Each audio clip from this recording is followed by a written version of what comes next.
बिस्मिल्लाहिर्रहमानिर्रहीम।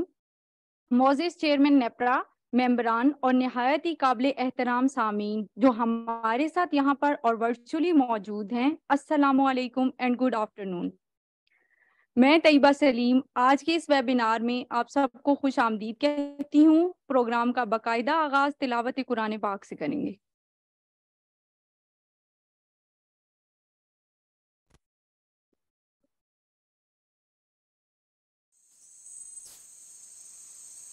बिस्मिल्लाहिर्रहमानिर्रहीम।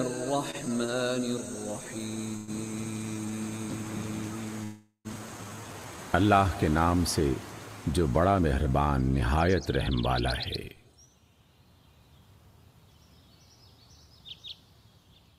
सूरत अल-इखलास। कुल हुवल्लाहु अहद, आप कह दीजिए कि वो अल्लाह एक है। अल्लाहुस समद, अल्लाह बेनियाज है। लम यलिद वलम यूलद, न उसकी कोई औलाद है और न वो किसी की औलाद है, वलम यकुल लहू कुफुवन अहद, और कोई उसका हमसरो बराबरी करने वाला नहीं है। सदक़ल्लाहुल अज़ीम। जज़ाकल्लाह। मोअज़्ज़िज़ सामीन, किसी भी इमरजेंसी की सूरत में इस हॉल में मौजूद तमाम शुरका से दरख्वास्त की जाती है कि शोर और उलझन से बचने के लिए पुरसकून रहें। अपने दाएं हाथ पर तेजी से चलते हुए करीबी एग्जिट डोर से बाहर निकल जाएं। निकलते वक्त भागे नहीं। हेड काउंट के लिए असेंबली एरिया में रिपोर्ट करें। अगर जरूरत हो तो फर्स्ट एड की सहूलत भी मौजूद है। आज के इस वेबिनार का मौजू इंसिडेंट इन्वेस्टिगेशन के बारे में है। ख़वातीनो हज़रात, दुनिया भर में हादसात रोनुमा होते रहते हैं। इन हादसात को अगर सही तरीके से इन्वेस्टिगेट किया जाए तो अक्सर रेलिवेंट एक्सीडेंट से बचा जा सकता है। आज इस सेशन में हम अपने एक्सपर्ट से ये सीखेंगे कि हादसा होने के बाद इसको प्रॉपरली किस तरह इन्वेस्टिगेट किया जाता है। अब मैं ओपनिंग रिमार्क्स के लिए चेयरमैन नेप्रा तौसीफ हसन फारूकी साहब को दावत देती हूं कि वो तकरीब का आगाज करें।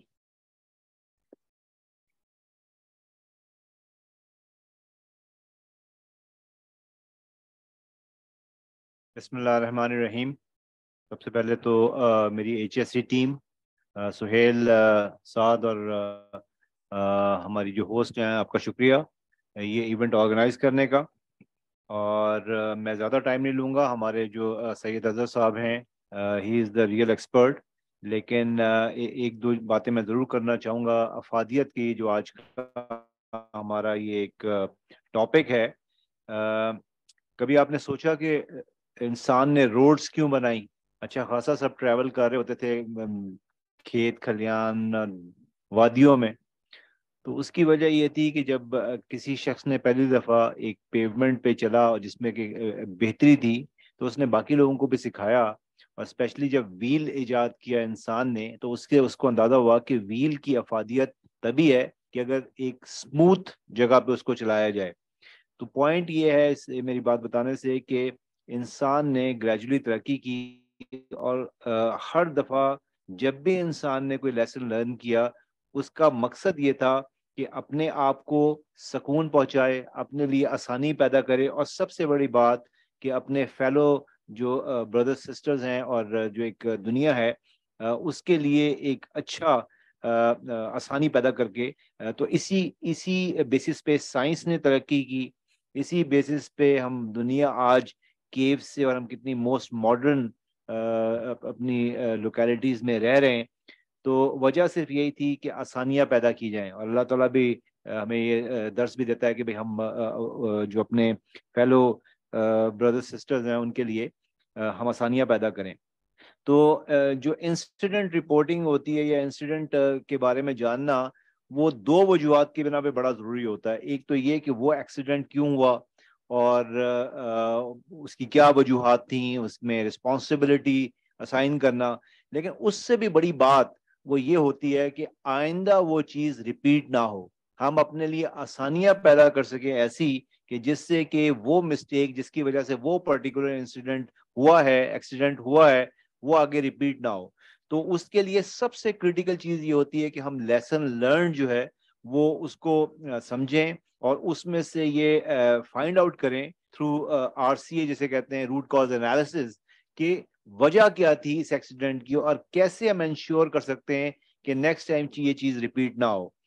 तो ये आज का सेमिनार जो है ये, या वेबिनार कम सेमिनार, ये एक series of webinars and seminars जो हमारे HSE टीम ने यहाँ पे शुरू की हुई है, और ये हमारे पावर विद सेफ्टी के अंडर आता है। और जैसे मैं आप लोगों को हमेशा कहता हूँ कि ये मैसेज या ये डायरेक्शन हमें किसी और ने नहीं दी, ये अल्लाह ताला ने हमें सूरह माइदा में दी है कि अगर आपने एक इंसान की जान बचा ली तो गोया आपने पूरी इंसानियत की जान बचा ली।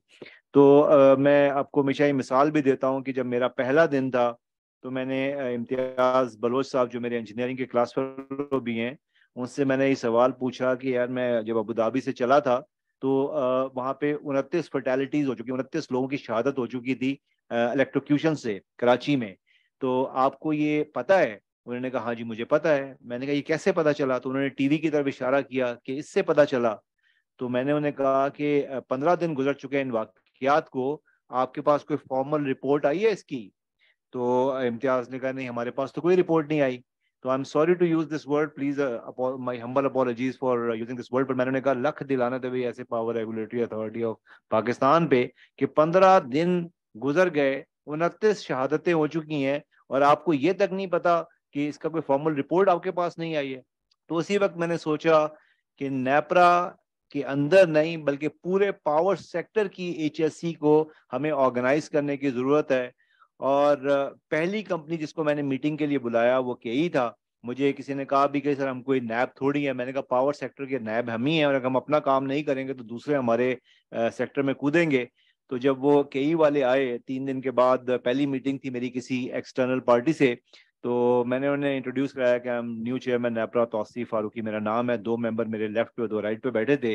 तो मैंने कहा आपसे एक छोटा सा सवाल पूछना था, इसके लिए जहमत दी। तो 2-4 गोरे भी पकड़ लाए थे, man in black, suited booted. तो मैंने कहा आप ये बताइए कि आपने को हमने जनरेशन का लाइसेंस दिया, ट्रांसमिशन का दिया, डिस्ट्रीब्यूशन का लाइसेंस दिया, जैसे क्वीन जेम्स बॉन्ड को बंदे मारने का लाइसेंस देती है, ऐसा कोई लाइसेंस दिया? तो वो जॉज वर ड्रॉप्ड, मुंह लटक गए, नहीं जी ऐसा तो कुछ नहीं है। तो मैंने कहा ये 29 बंदों की शहादत कैसे हो गई? बिजली थोड़ी कम ज्यादा हो जाए, लोड शेडिंग हो जाए, चलो काबिल बर्दाश्त है, लेकिन बंदों की शहादत ये तो किसी सूरत में काबिल कबूल ही नहीं है।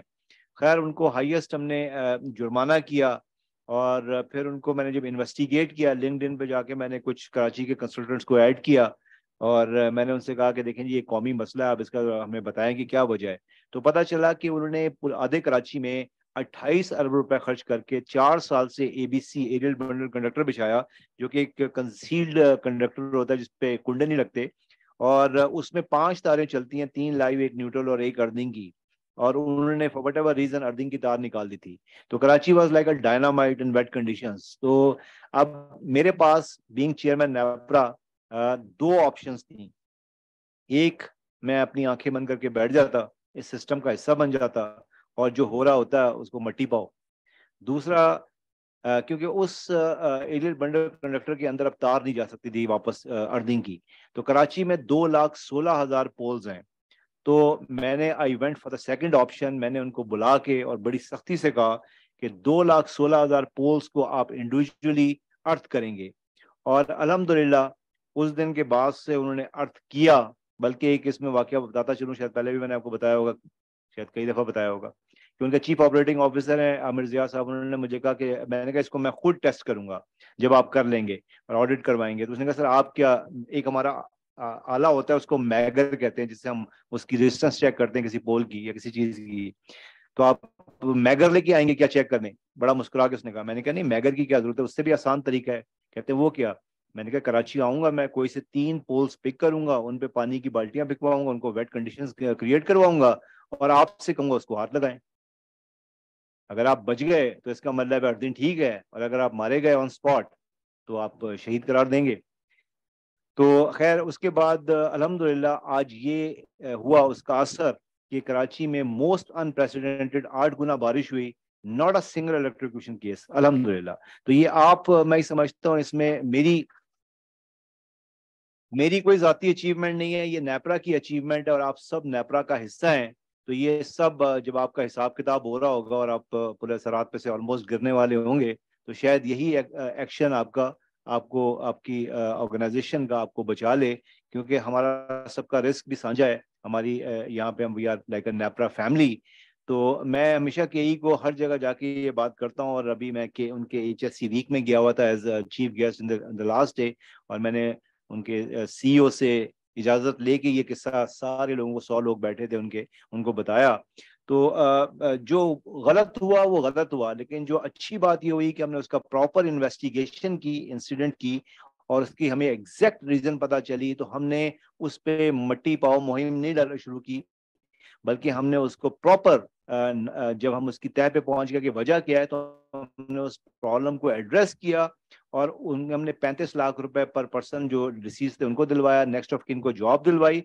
और आज अल्हम्दुलिल्लाह ये मॉडल हमने पूरे पाकिस्तान में रेप्लिकेट कर दिया है, सारी जगहों पे, सारे डिस्कोर्स के अंदर हम ये मॉडल रेप्लिकेट कर रहे हैं। और हमारे थैंक्स टू आवर ट्रिब्यूनल, उन्होंने हमारे इस डिसीजन पे, जिसकी हमारे पास कोई लीगल एज सच बैकिंग नहीं थी पर से, उन्होंने उसको स्टैम्प कर दिया कि जी नेपरा जो ये काम कर रहा है बहुत सही कर रहा है, बेहतरीन काम कर रहा है, और कोर्ट्स ऑफ लॉ ने भी इसको बड़ा अप्रिशिएट किया है। तो विद दिस जी, तो पॉइंट ये है कि मैं अब अपने जो हमारे आज के स्पीकर उनकी तरफ चलता हूँ। अजहर साहब, आप प्लीज इसको डिवेल करें इसमें ज़्यादा, मुझे अभी एक मीटिंग है उसके लिए भी जाना है। तो विद दिस जी, I close my talk. Thank you very much. Thank you.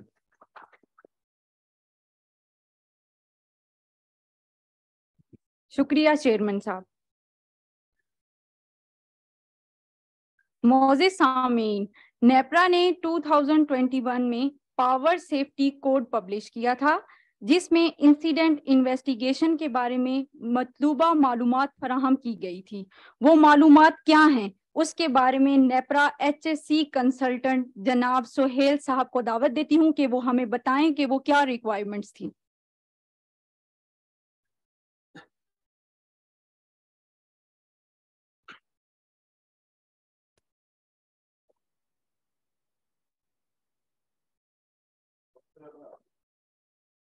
बिस्मिल्लाह अल्हम्दुलिल्लाह वस्सलातु वस्सलाम अला रसूलुल्लाह। मैं तमाम शुरका का बहुत मशकूर हूँ जो हमारे साथ यहाँ मौजूद है और जो ऑनलाइन भी मौजूद है। मैं आगे जाइए प्लीज, स्लाइड, नेक्स्ट स्लाइड। जो पावर सेफ्टी कोड जो हमने जैसे बताया गया कि पब्लिश किया 2021 में, उसके कुछ लुबे लुबाब पे मैं बात करूंगा, 2-3 स्लाइड है। और जो हमारे नेप्रा एक्ट जो है ना वो क्या बता रहा है, प्लीज नेक्स्ट पे जाइए। ये जो हमारे रेफरेंस है नेप्रा एक्ट से, वहां पर जो है ना 2 चीजें बताई गई हैं जो कि चैप्टर 4 में है और 46 रूल्स में डी में, कि procedure for inquiry and investigation into the affairs of an applicant for licensee and for any provision of any provision of this act. ठीक है ना जी। तो वहां पर इंक्वायरी एंड इन्वेस्टिगेशन की बात की गई है। ठीक है ना जी। तो मैं थोड़ा सा जरा इंक्वायरी और इन्वेस्टिगेशन पे थोड़ा सा रोशनी डालूंगा ताकि वो हमारे लिए क्लियर हो, जब हमारे एक्सपर्ट इस पे बात करें तो थोड़ा सा क्लियर हो। नेक्स्ट पे जाइए प्लीज। अच्छा पिछला जाए, पिछला। इसमें जो हमने पावर सेफ्टी कोड में जो नेक्स्ट लाइन में उसमें बताया गया कि जो 7.45 है, इसमें हमने इंसिडेंट रिपोर्टिंग इन्वेस्टिगेशन पर काफी डिटेल में वो रेफरेंस वहाँ मौजूद है, डिटेल्स मौजूद है, तो उसको भी आप रेफर कर सकते हैं। नेक्स्ट पे जाए प्लीज। जो इन्वेस्टिगेशन और इंक्वायरी की बात है, उसमें इन्वेस्टिगेशन पर्पस क्या है, जो फर्स्ट स्टेज है इन्वेस्टिगेशन पर्पस जो ओशा बता रहा है हमें। ओशा जो है ना occupational safety and health administration है, ये रेगुलेटरी अथॉरिटी है फॉर सेफ्टी US की। वो इसको डिफाइन कर रहे हैं कि the prevention of another future accident is the purpose of incident investigation, not to lay blame और फाइंड व्हाट्स एट फॉल्ट। ठीक है ना जी, वो ये इसके बारे में बता रहे हैं। सही ना जी। इसमें जो मजीद मैंने थोड़ी सी इसमें डिटेल लिखी है वो ये है कि a detail process to collect the evidences, जो एक्सीडेंट्स के एविडेंसेस है, find the incident facts, immediate cause and its root causes, and establish corrective and preventive recommendation to prevent the reoccurrence of similar incident in future. ठीक है ना जी। अच्छा, जो next stage की बात आती है, नेक्स्ट प्लीज। उसमें जो इंक्वायरी का पर्पस है वो सेकंड स्टेज पे, कि inquiry is a legal process which is initiated with an aim of clearance of doubt, कोई डाउट हो, ये इन्वेस्टिगेशन की बात की कहानी है। फाइंडिंग आउट द ट्रूथ कि वो तमाम जो पैरामीटर्स है उसको मीट किए गए, और further of knowledge regarding the case, inquiry is initiated when a complaint is received to check the evidences. ठीक है ना जी, किसी भी कंप्लेंट के अगेंस्ट भी इंक्वायरी हो सकती है, जो डॉक्यूमेंटेशन पार्ट है या जो उसकी रिक्वायरमेंट्स है वो फुलफिल की गई है नहीं की गई है, और जो एविडेंसेस है वो प्रॉपर्ली गैदर किए गए नहीं किए गए, तो ये इंक्वायरी पार्ट भी ये भी हो सकता है। ठीक है ना जी, नेक्स्ट प्लीज। अच्छा, इसमें जो बाकी जो पावर सेफ्टी कोड में हमने डेफिनेशंस दिए हुए, ये प्रेजेंटेशन मैंने सुबह में जो अपने तमाम लाइसेंसीज के साथ शेयर की, उसमें जो डेफिनेशंस है फायर के, फर्स्ट एड, उसके जो इंजरीज वगैरह के बारे में या प्रॉपर्टी डैमेज के बारे में वो क्या है but requirements power safety code के, तो वो डिटेल्स पावर पॉइंट प्रेजेंटेशन में ऑलरेडी मैंने शेयर किया, वो आप देख लीजिएगा। ठीक है ना जी। और इसके अलावा जो हमारे नेप्रा का जो वेबसाइट है उस पे हमारे तमाम डॉक्यूमेंट्स मौजूद है, उसको भी आप गाय बगाए देख लिया करें। उसमें जो हमारे जितने भी इंसिडेंट्स अलर्ट्स है और जो पावर सेफ्टी कोड है या उसके अलावा जो हमारे गाइडलाइंस है उस पे मौजूद है जी। ठीक, बहुत शुक्रिया आप तमाम हजरात का।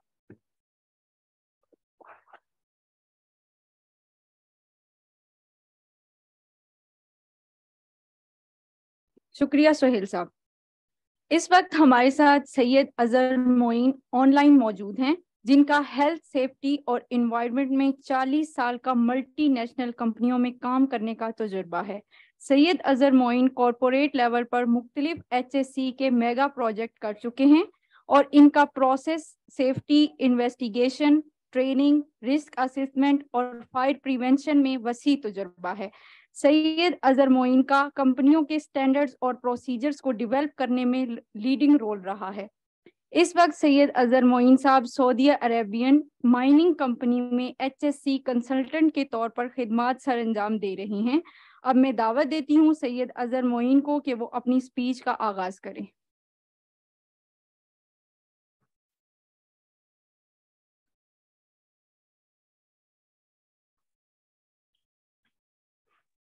अस्सलाम वालेकुम एंड गुड आफ्टरनून। आप लोगों को मेरी आवाज आ रही है?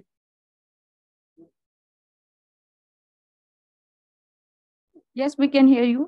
Okay, thank you. First of all, Saiba, thank you very much for the kind introduction. Thank you very much, Mr. Faruqi, for a very inspiring opening speech.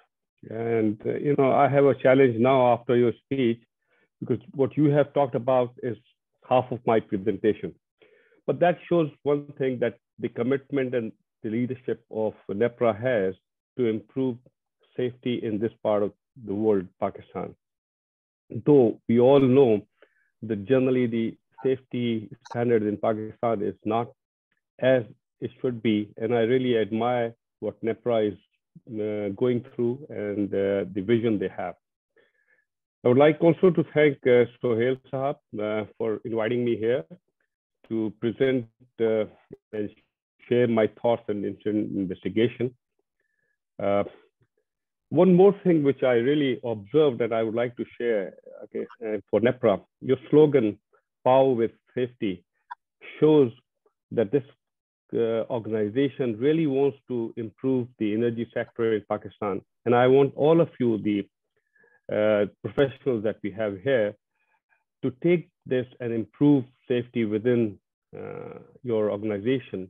Because at the end of the day, as Mr. Faruqi mentioned, that Islam also teaches us, and a good humanity also teaches us, that if we protect people, it really is a noble cause. And you, most of the guys I believe here are from safety.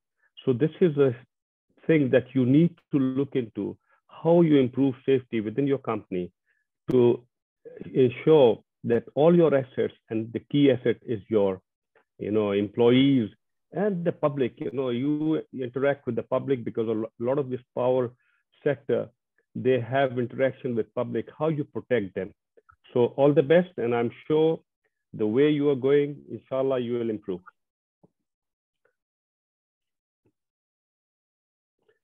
The topic that I'll be talking about is incident investigation. But before I touch base on the investigation part, I'd like to share some of the things. I'm sure you have seen it. The major incident, and Mr. Faruqi did mention one of the incidents that happened in Karachi, where about 29 people got killed. There are incidents, and unfortunately, I'm not in power business, but just to share with you some of the incidents I'm sure you've heard about Bhopal. You know, such a worst kind of incident has happened in the industry, and that has impacted not only the employees of that particular company, but outside also. In this particular case, hundreds and thousands of people got killed. The BP incident, I'm sure those who are in safety, and of course, I'm sure the other people also, they know that we had a major incident for BP Texas in America, and that also resulted in numerous fatalities and injuries. You must have heard about Chernobyl, Piper Alpha, and not only the petrochemical or oil industry, even Columbia, which is the NASA space aircraft, that also had an incident in 2003. Then Texas City and Deepwater. So these are major incidents that have shook the world. And all the safety professionals, that's a challenge to them, how to prevent all that. And this is what the subject would be for me to discuss today, how to prevent that. Now, I have the data for America, USA. Unfortunately, I don't have the data for Pakistan. But what Mr. Faruqi mentioned, one incident resulted in about 29 deaths. In America, the data that I got was that about 1,000 deaths per year as a result of electrical injuries. And most of them are because of the high voltage.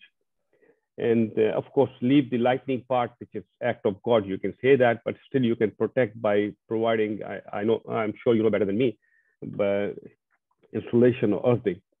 And there are about 30,000 shock incidents per year that are non-fatal.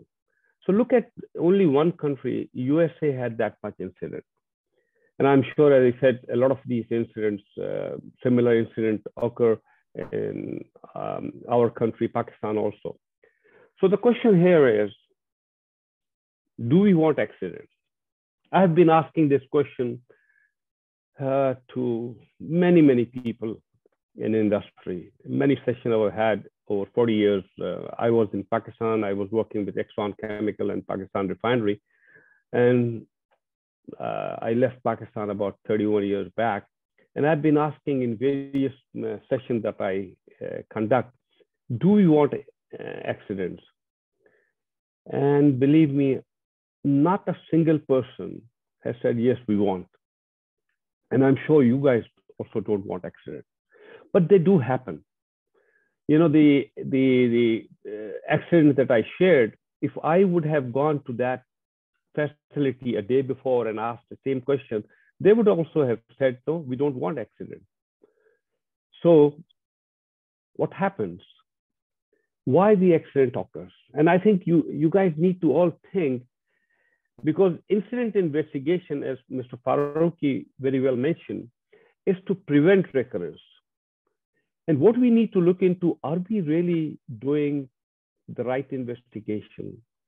Are we really taking out the real causes so that to prevent? Because end of the day, we don't want any fatalities or any injuries or loss of assets. We don't want that. So I'm sure each one of you, I can't hear you, but I'm sure in your heart, everyone is saying, no, we don't want accident to occur. So let's see what we can do. So what we need to first understand, as I said, is why accidents really occur. What are the things that we don't know that do that results in accidents? We need to first understand that. And then we go into the whole objective of incident investigation. We need to understand that. And then we need to see, are we in the right direction or we need to improve? What happens, I'm sure you have seen this. This is what I call a safety spiral. You know, we talk about safety, and after some time, complacency and, we slack down and there is an accident. And when the accident occurs, everybody gets involved in safety. We improve safety, things are doing good. And then after some time, again, there is an accident. Now, this is a story of almost every industry, be it power industry, petrochemical, mining, any industry, you name it. We are in this spiral. Every now and then we hear accidents. So our aim is to prevent it, but then what we see, we do some efforts, which does improve, but then after that, we have this accident again. So we need to look into what we can do to break this spiral and to improve the safety performance and protect our assets. I'm sharing here some of the thoughts that I have. I'm sure you guys can add more to it. The first thing is organizations have short memories and they are reactive. They react to accidents. As I said, this parallel is they react when an accident occurs, they improve things, and after that, sometimes they slack. They do not continue the same momentum. So they react and continuously react, and they improve and they go back into this spiral accidents. And so short memories, we forget about the accident that has occurred in the past and we do similar things. And that is one of the issues that organizations have. The other thing that we have is the lack of transparency in incident reporting. The incidents, the major ones, of course, are visible. 29 people died. Nobody can hide that. You see it. But there are many smaller incidents occur and they are not reported. And that is one of the issues where you lose the opportunity of investigating it and learning from it and making improvement. So lack of transparency in incident reporting is one of the issues that industry has. The next is fair culture. Now, the fair culture not only impacts the incident reporting, where people do not report because they feel that if they report, the management will act against them. And that, of course, will be counterproductive. And what will really happens is, because of the fair culture, in the investigation, we don't get the right thing. People hide because they feel that if they tell the truth, there could be a reaction. Or sometimes, because of this fair culture, they don't want to say the right thing so that their colleagues may not get impacted. Another thing that impacts this, and the reason we have incident, is inadequate leadership. The leadership focus is also reactive, and they are not the role model to ensure that safety is improved. They look at the results. So long the result is okay, how did you achieve it? It doesn't really matter. And I'll talk a little more about that later. But inadequate leadership does impact, and it results in failures or accidents. Another thing is, which I mentioned earlier also, the focus of the companies is generally on accidents and failures. But there are things that are going wrong before the accident and failures. Are they being reported? Are they being focused? A lot of leadership, a lot of facilities, a lot of organizations don't look into that. The other thing is inadequate learning from incidents. Are we learning from external incidents? Are we learning from our own incidents? Are we continuing to learn from it? What we have seen, there's inadequate learning, and that results in accidents in industry. Another thing is inadequate incident analysis. Now, if you don't do the analysis correctly, it's not the investigation that I have left it for the last thing, is the analysis. If you have not done correctly of the joint of all the incidents, you may not pick what are your common themes, what are the real issues that you have. And that's one of the issues that we have. Gentlemen, if you want to ask any question in between, please go ahead and you can stop me at any point in time. The next is, which is the key, is inadequate accident investigation. If you do not do the incident investigation correctly, and the industry, a lot of investigation is not focused in the right direction and they don't do it correctly. And that's why the real root cause is not identified. As a result, we don't improve and we continuously go into this spiral of accidents.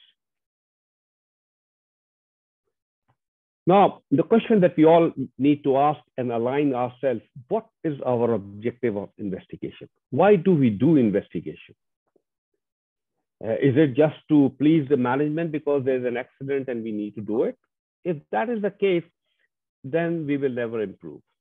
And you as the safety professional have the challenge and the role to ensure that whatever investigation is done appropriately with the objective that we need to have an alignment, and we need to understand that objective very clearly.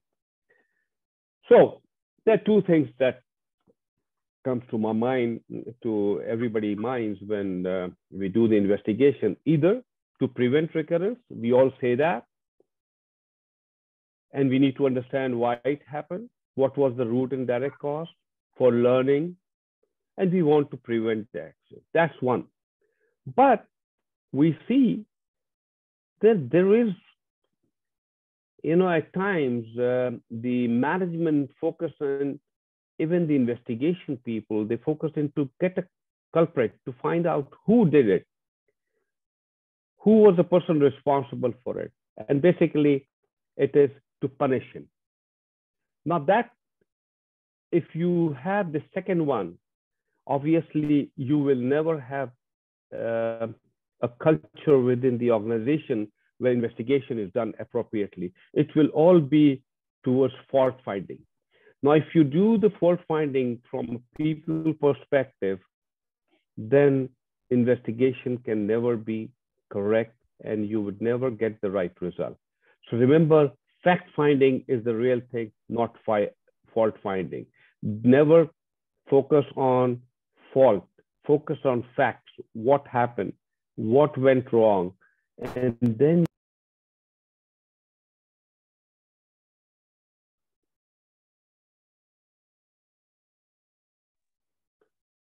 somebody muted me. Any reason?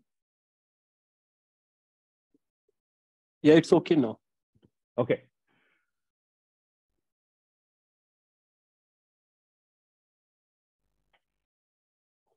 Now, I'll go through first quickly, and Mr. Farooq really did a good job.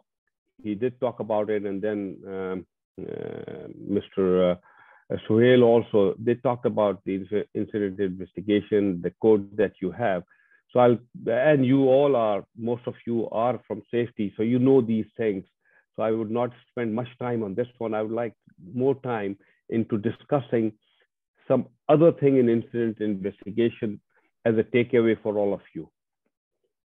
So coming to typical incident investigation sequence, you all know that the first thing you need to do is provide care for the injured. That should be the first case. And I'm sure every standard, every code that you all have must be saying it.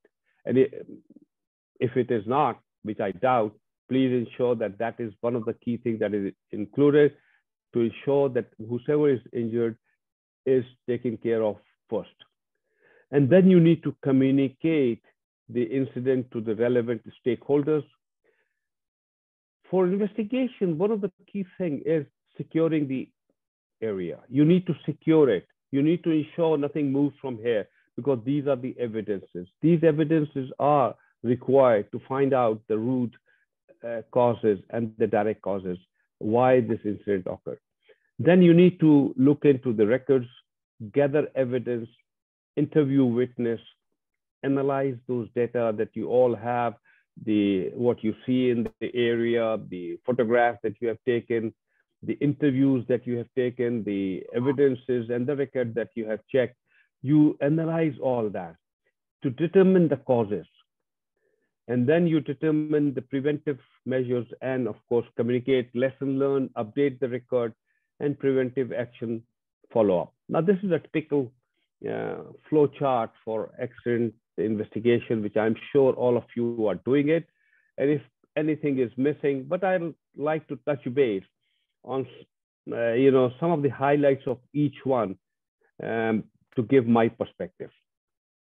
So the first thing is secure. Of course, after you've taken care of the person whosoever got injured or there's an accident, ensuring that area is secure, that is the first thing you need to do. You need to ensure that the area is well secure, make sure nothing is moved, identify and protect others from existing hazard. You need to ensure that nobody goes there because there still could be hazard. So it's not only investigation, you're also ensuring that nobody gets hurt further. So you need to protect that area. Assign someone to watch to protect the scene. You need to have a responsible person ensuring that nobody goes into that area. And then you need to identify after that is who were the witness. Quickly, you need to look into who were the witness and be aware who is at the scene, obtain contact information before anyone leaves. Now, I'll talk a little more on this. It's very important that witness statement is taken as soon as possible because delays can kind of mix the information and it may get affected. So please ensure that the witnesses are interviewed as soon as possible. Now, the next question is, who do you investigate? What do you check? So you need to check the workforce. You need to talk to the injured person, the witnesses, the co-workers, the experts and specialists. You need to get their inputs to find out how these things can happen. And you need to talk to, yes? Azhar Sahab, here is one question. Okay.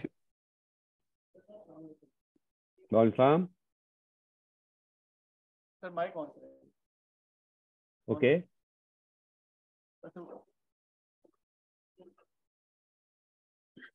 So my question is that people refrained to give the written statements in the case of electrocution because they don't want to become the party in the litigation. What should be the line of action then? What is the way forward? What do you suggest? Yeah, that's human, that is possible. And let me tell you one thing, that's a very good question and it does happen. And I did talk about earlier also, and I'll talk a little more on that. The openness, the transparency, but sometimes people do that. The statements are not binding on you. These are just one, and you need to analyze to find out whether it is a fact or not. What you have to investigate is facts. And some people, and we all do that, may be misleading you at times. I mean, you don't doubt like that, but when you start to analyze, you look into whatever is being said, does it meet the sequence of events? Does it meet or, is aligned with what has been seen and what are the facts that has been seen in the field? And you can easily then take out the witness's statement and say that this is not correct. And that is a challenge for investigators. And investigators have, in my opinion, and I have done that many, many times, because the witness, and by the way, I'll be honest to you, I have done it myself also.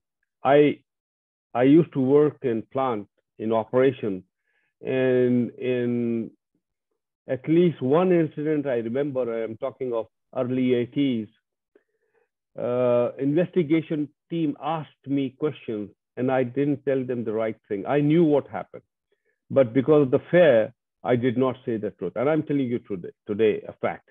And we all do that. And this is the fair culture that I mentioned to you. We do have that culture. And the challenge for you, it's okay, you take his statement, but if it doesn't match with the facts that you see, you should disregard that. Does it answer your question, sir? Thank you, sir. Okay. So now it's who you need to investigate, you need to engage.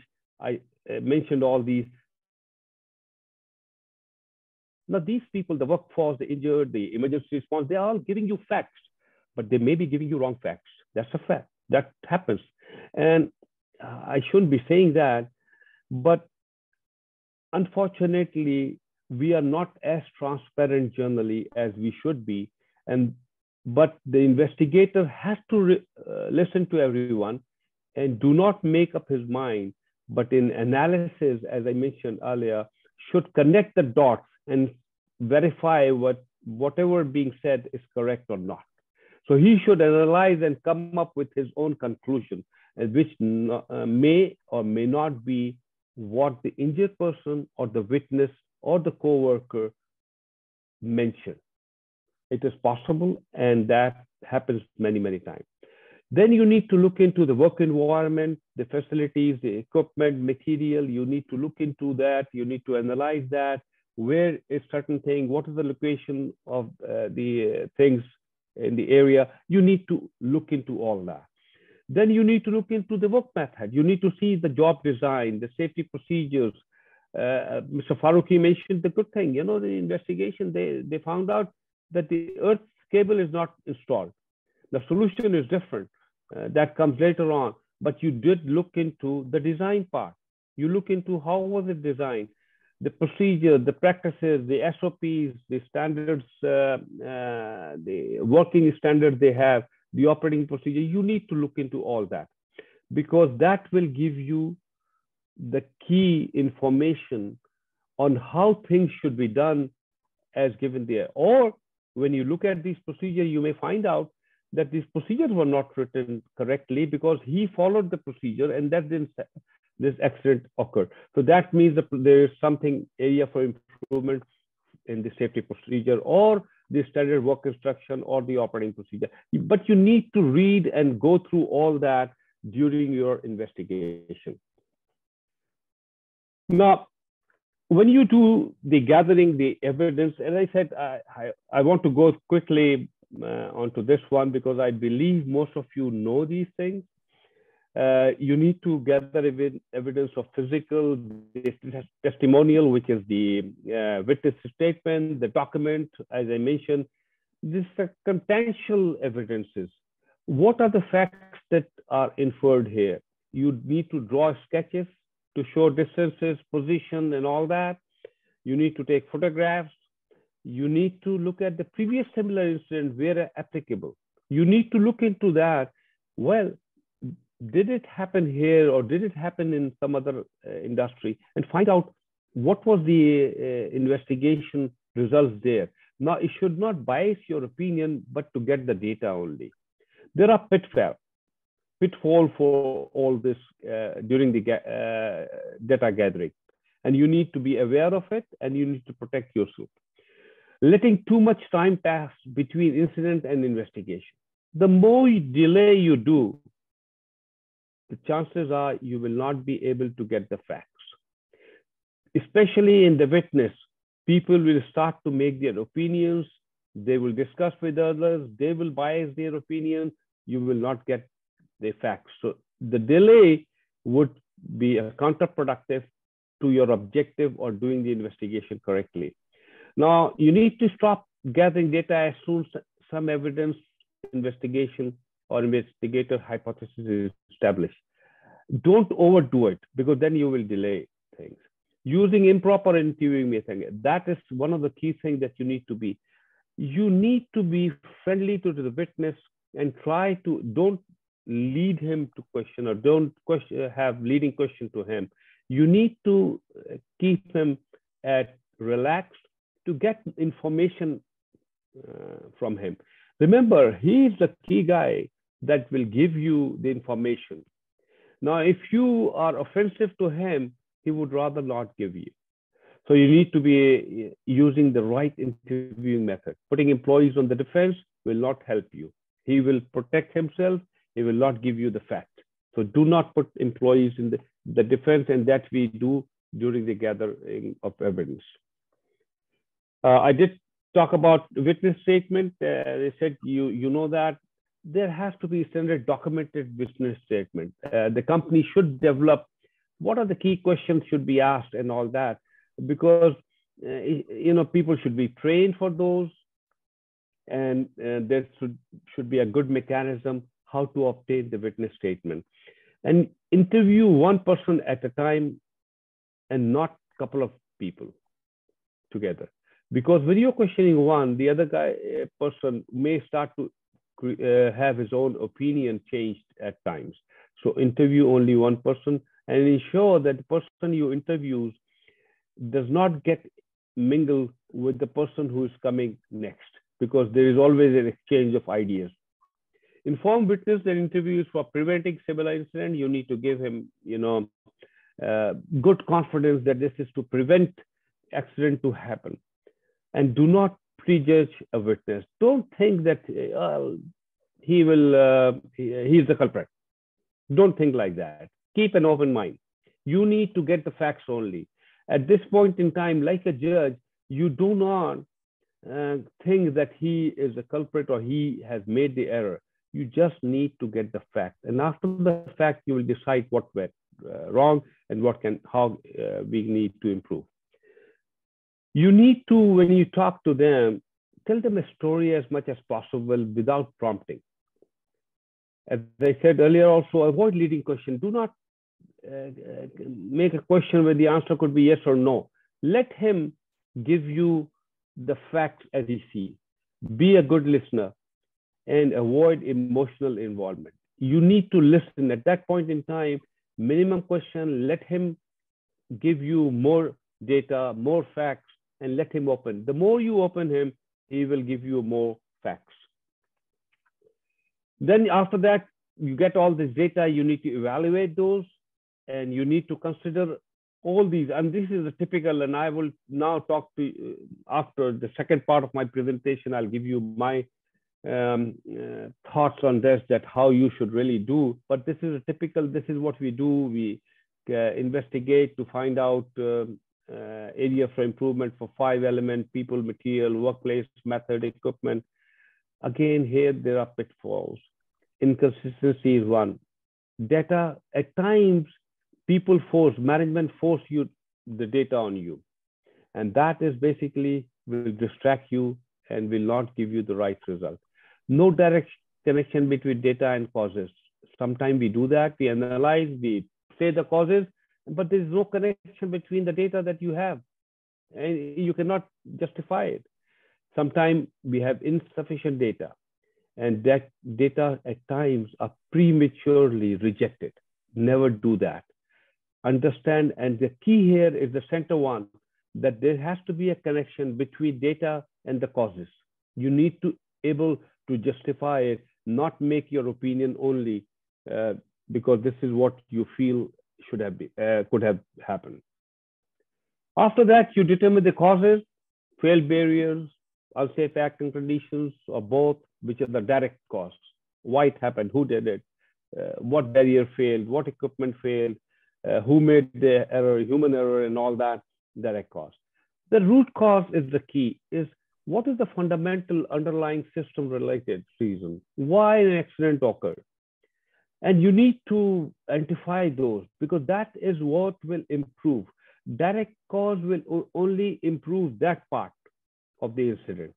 But the deep inside the root cause can only be if you identify the root cause correctly. And it has to be not, failed barriers cannot be a root cause. Okay, this equipment failed. That is not a root cause. That can never be, because that is direct cause. But why did it fail? What are the things that should have been done that it doesn't fail? Those are root causes. And those root causes you can apply elsewhere. But if you just put down and focus on direct cause, you will never get to the root, and you will not prevent the incident, because this cannot be applied to other areas. And we'll talk about that a little later more. Preventive actions, I'm sure all of you know that, and I will not spend too much time. The key here is it must be smart. It must be to address the root causes. Of course, it must address the direct cause also, but the key is the root causes. It must be smart. And if there are changes, modifications, then you must ask for management of change to be your recommendation to change any plant or unit should not be implemented as it is. It must be through the management of change system that you must have established before, so that they look into all the technical aspects, and if there are questions, they can come back to you. After that, you issue the final report. You need to put all the evidences. You need to have an executive summary. I'm sure you all know that. I will not spend much time on this part. You need to do one thing is investigation must be shared and communicated. You know, the power industry, the power sector, the energy sector in Pakistan is such a big one. Between all of you, there are different companies here. There should be forums to discuss these investigations. Discuss this, share it, open, transparent for learning for others. Many a times we do not share with other companies. Now, that way we lose the opportunity for improvement. And it's not only that you have not given a share to someone else, but if the culture is not there, then the others will also not share, and you will have a repeated incident which you could have avoided very easily. So share and communicate the incident learning with everyone within the organization and within outside your organization in all the energy sector. There should be open sharing of communication. You see in America, like OSHA issues the report, and I suggest NEPRA does it. And CCPS, they do it. For process safety incident, they share it. Because they believe that sharing will improve others also, not only us. And NEPRA, I suggest they should consider it, sharing if they are not doing it. I'm sure they are doing it, but if not, please do that. The next, of course, you know that all the actions that you have identified, they must be stewarded, and management must get involved in it. I'm sure you have that in your system, but if not, please include that, and the management should involve in ensuring that the action is not that to have a good report and after that everybody forgets about it. And in the government sector, we all know these things do happen. We need to break this. We need to ensure that all the actions are completed as intended. Now, this is what typical we do incident investigation. Any question before I go and give you some little more thoughts, the way I see it, the way I see that things should be changed? Any question, whatever we discussed so far? Yeah, Mr. Azharmuin, we received few questions. Okay. One question is about that one, the level of incidents versus the type of investigation team members. What could be the best practice? Okay, the best practice is, I believe I'm just trying to go through the code that you shared with me. There is incident classification. Now, the incident classification, the major accident, you need to define that. And if you take only injuries in industry or in CCPS or in process safety in OSHA, the recordable injuries are the major ones. And the recordable ones are fatalities, so you need to have a team investigation for recordability, fatal incidents. You need to have team investigation of all your lost workday injuries, restricted workday injuries, and medical treatment injuries. Now comes the first aid. Now we are talking of only injuries. The first aid injuries and the other unsafe act and condition reporting and near-misses, and I'll talk a little more on these later on. It can be done by individual or the appointing it. You need to establish an appointing authority in your company who may, looking at the potential of a lower incident, decide a team investigation. So team investigation for all the recordable must be done, mandatory. Other incidents which are first aid and other unsafe act near-misses, the management who is appointing authority, looking at the potential of that accident, should decide to conduct team investigation. Otherwise, individual investigation is good enough. There is another question. What could be the best selection of team members in an team investigation?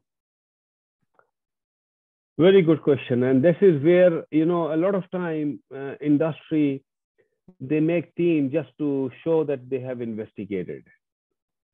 So the first thing is the leader. Who should be the leader of team investigation?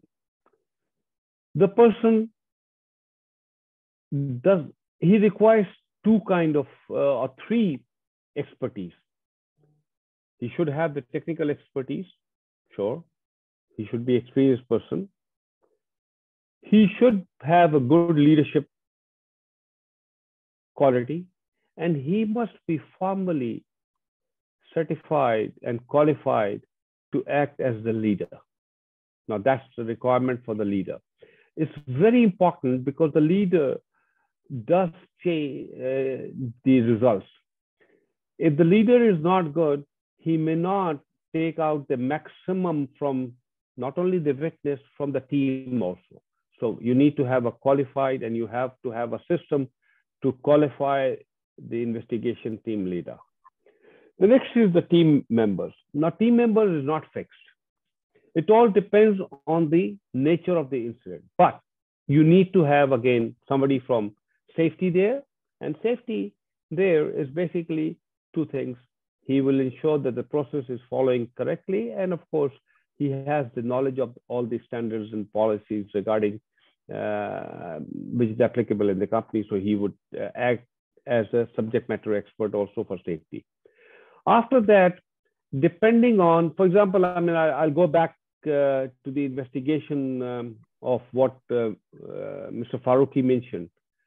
Now, if you did not have somebody who is qualified for electrical, is a subject matter for electrical, he may or may not have identified the issue that the third cable or the fifth cable is not installed. So you need to have the expertise of the where the incident occurred, the process of that accident or incident. There must be a subject matter expert available there. Now, if it is an electrical incident, you must have an electrical subject matter expert there. If it is, to do with, say, there is a process there. I'm sure you guys have some process areas also. That subject matter expert of that process must be involved there. So there is no hard and fast rule. The team should not be too big. Maximum 3 to 5. 5 is good. More than that, it doesn't help. And subject matter expert for that area must be in the team. Otherwise, you will not be able to get the right facts. One last question in this session. What is the best counter strategy for fair culture? I'll talk about that in my next slide. Fair culture, you cannot take out. Let me respond to this question, although I'll cover it later on also, in a day. Now, you all are safety. Most of you are from safety. And most of you, and in fact, all of us are in a position of leadership also. The culture in the organization doesn't happen in one day. The fair culture did not occur in one day. It is the key is the lead. Let me say that the key is the leader. And you as safety people need to sit with the leaders to make them understand, because their reaction to the accident sets the tone in the organization, whether the organization is open or transparent. Like Mr. Farooqi mentioned that, okay, we need to learn from all this. We need to improve. Now, that's one thing. If he comes, who made this error? Who made this? Obviously, it will go, one person will listen, he will talk to the other person, and the culture will start to become a fair culture. So it's an effort that culture change, and I'll talk a little more later on also, has to start from the top, where people look at the top and get direction from there. Okay, if no more question, I'll go to the next part of my presentation, which is now what I believe in, and my experience tells me, is what we should be focusing, and some of us may or may not be focusing in those areas. And I would urge all of you to consider these in future investigation. We all agreed that the objective of investigation is to prevent accident. Now, there are two ways, and a lot of us, we do that. We are reactive. Reactive means that once we have the major accident, we react and we do investigation and all that. But there are hundreds of other small failures that has occurred. They go unnoticed.